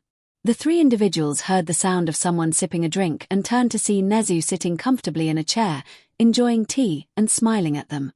𝗍𝗫 expressed his pleasure at their agreement, surprising them with his sudden appearance. Nina approached the table, placing her hands firmly on it, and demanded to know how he had entered the locked building, which was supposed to be secure. 𝗍𝗫 placed his teacup down and smiled, stating that revealing his method would not be appropriate. He hinted that what he had done was beyond human understanding. Though Nina sought answers, she realized she wouldn't get any from him, so she sighed and glanced at her sister, who had just finished a phone call. Ash, after hanging up, informed them that a meeting would take place in 30 minutes, and they all nodded in acknowledgement. Nina lifted 𝗍𝗫 onto her shoulder as he settled in, and the group made their way out. As they exited, 𝗍𝗪𝗓 and Mai were waiting on the couch. Upon seeing the former Principal 𝗍𝗫, they greeted him, and he returned the gesture, mentioning that he was no longer the principal at UA. While walking, employees looked on curiously, wondering about the presence of their former boss. Anna announced that there would be a meeting for all employees, which meant work would pause momentarily. They gathered at the back of the company building, where soldiers and board members stood with serious expressions. Nina and Anna stepped forward, prompting the soldiers to stand at attention. Nina nodded and activated her earpiece, which connected to the speaker system throughout 𝗵𝗃𝗲 and its branches, ensuring only employees could hear her. She requested everyone's attention, capturing their focus as she continued with a significant announcement. Nina and her sister Anna declared that they would be stepping down as CEOs of 𝗵𝗃𝗲𝗧. This news stirred a buzz among the employees, and Nina noticed the board members discussing amongst themselves, her gaze narrowing at them. However, she remained silent, trusting that her uncle's plan would succeed. Anna stepped forward to explain that the medallion of 𝗵𝗃𝗲𝗁, the founder of the company, had been found. According to his will, whoever wore the medallion would become the new CEO. This revelation caused an uproar, with many eager to learn who the new leader would be. Suddenly, 𝗍𝗪 appeared on Nina's shoulder, humorously questioning whether he was a mouse, bear, or dog, before announcing himself as the new CEO. The staff was taken aback, and even the board members seemed to want to hide at the news. 𝗍𝗪 explained that he had been removed from his position at UA by the school board and felt compelled to step into this new role. He expressed his hope that they would take care of him as he would take care of them. As he spoke, one soldier stepped forward to salute, followed by more soldiers and even non-soldiers bowing slightly. The board members collectively welcomed 𝗍𝗪 as their new CEO, prompting Nina and Anna to nod and smile, satisfied that their plan was unfolding as intended. From the back, the onlookers, including Mai and Nejaya, applauded the scene. After about an hour of welcoming 𝗍𝗪 as the new CEO of 𝗧𝗵𝗲𝗃 Corporation, Nina gifted Izuku a new hero suit crafted by them, which he appreciated as a backup. The three of them boarded a train heading home, Nejaya returning to her residence while Mai and Izuku headed back to the dorm, knowing the new principal would likely have plans for the morning. Upon arriving at the gate, they encountered their homeroom teacher, 𝗵𝗃𝗧𝗏, and Izuku. Izuku informed Izuku that he was requested to return to his old dorm room since repairs were still ongoing on his designated floor. He mentioned that the new principal, Mirai Sasaki, had ordered all hero students to stay in their own dorms. Izuku narrowed his eyes but nodded, exchanging goodbyes with Mai as he walked back to the hero course dorm with Izuku. The walk was quiet, which Izuku preferred, as he didn't wish to engage in conversation. Izuku broke the silence by asking if 𝗍𝗪 had sent a message about the recent events. Izuku simply nodded, choosing not to speak further. They reached the front door of the dorm, where a few classmates greeted them. Izuku announced that Izuku would be returning to the dorm under orders from the principal, and that he would be settling next to Asui's room. Izuku heard Asui's voice and nodded, heading upstairs without glancing back. Just then, he felt a hand on his arm and turned to see Izumi with Shoka and Katsumi behind her. Izumi pleaded for him to wait, holding onto his arm. He looked at her with a mix of disdain and anger but maintained his composure, giving her a glare that caused her and the others to flinch. He asked her what she wanted in a cold tone, which conveyed his feelings of resentment. Izumi stammered, explaining that they wanted to throw a party to celebrate his return, as they hadn't had the chance before. Izuku cut her off, expressing his disinterest. The protagonist was determined to graduate and become a hero, even if it meant enduring the challenges posed by everyone at the school. With a firm gesture, they swatted away a hand and continued up the stairs. Suddenly, another hand gripped their arm, and they were turned around to face Katsuki. Katsuki, visibly frustrated, expressed his annoyance at the protagonist's attitude, demanding an apology. The protagonist interrupted him, questioning whether Katsuki and his friends intended to force an apology through intimidation. Their cold tone caused the others to flinch, including Izuku, who was about to leave the dorm and paused to observe. The protagonist declared that while Katsuki and the others had made their life difficult, their time in prison had brought about a transformation. They had discovered that prison was a place of torment beyond what anyone else could comprehend. As for the apology and the party, the protagonist dismissed them outright and continued up the stairs. Suddenly, an explosion erupted behind them, causing them to stagger. The shouts of Katsuki's friends filled the air, expressing their shock and concern. Ignoring the chaos, the protagonist turned back to 𝗧𝗵𝗃, who was arguing with the others, and clenched their fists in determination. Realizing the confrontation was inevitable, the protagonist raised their hand, prompting Aizawa to shout a warning. However, they pressed on, delivering a swift backhand to 𝗧𝗵𝗃 that sent him crashing against the wall. Without giving him a moment to recover, the protagonist charged forward, seized 𝗧𝗵𝗃's head, and propelled him into the living room, where he collided with the table. The Deku squad helped him up while the rest of the class looked on in surprise. Izuku declared that they should not assume he was the same person he had been before. Aizawa attempted to intervene, but Izuku interrupted, insisting that no one should blame him for his actions. He pointed at Aizawa, glaring fiercely, and expressed his disappointment that Aizawa and Vlad could not control the class as expected. This shocked the class. It was rare for anyone, even staff, to speak back to Aizawa, who glared at Izuku with his quirk activated. Aizawa warned Izuku to watch his words, reminding him that he was still a student and that such disrespect could lead to trouble. Unfazed, Izuku marched toward Aizawa until they were face to face, refusing to back down. He asserted that he no longer cared about Aizawa's authority, claiming that Aizawa had turned his back on him instead of seeking the truth. Aizawa's hair stood on end as he glared back, but Izuku held his ground. Suddenly, 𝗧𝗵𝗃 charged at Izuku at full speed, propelling both of them out of the dorm. As they landed, Izuku skillfully maneuvered himself, while 𝗧𝗵𝗃 shouted that he would not let Izuku get away with his actions. Yellow lightning crackled around 𝗧𝗵𝗃, signaling his intent to use one for all. This infuriated Izuku, who clenched his fists and declared that just because 𝗧𝗵𝗃 wielded one for all did not make him the strongest. He warned that in a few years, 𝗧𝗵𝗃 would be outmatched. Confused but undeterred, 𝗧𝗵𝗃 rushed at Izuku, throwing a punch that met Izuku's left fist head-on, creating a shockwave. 𝗧𝗵𝗃, still mastering his new quirk, felt the strain as his right arm bruised from the impact. Izuku seized 𝗧𝗵𝗃 by the neck and slammed him down, stepping on his other hand. He coldly remarked on 𝗧𝗵𝗃's injury, suggesting that using his quirk would only result in further damage. As 𝗧𝗵𝗃 struggled for breath, Izuku's grip tightened, and he looked down at 𝗧𝗵𝗃 with disdain. Just then, a powerful punch struck Izuku in the face, sending him skidding back. He brushed it off and saw All Might and the other staff members approaching, though he noted the absence of the new principal. All Might, rubbing his cheek, remarked on the surprise of Izuku's actions. Izuku interrupted him with a punch that sent All Might back toward the other staff members, where 𝗵𝗃𝗄s quickly 𝗎𝗪𝗔 multiple walls for protection, assisted by Inko.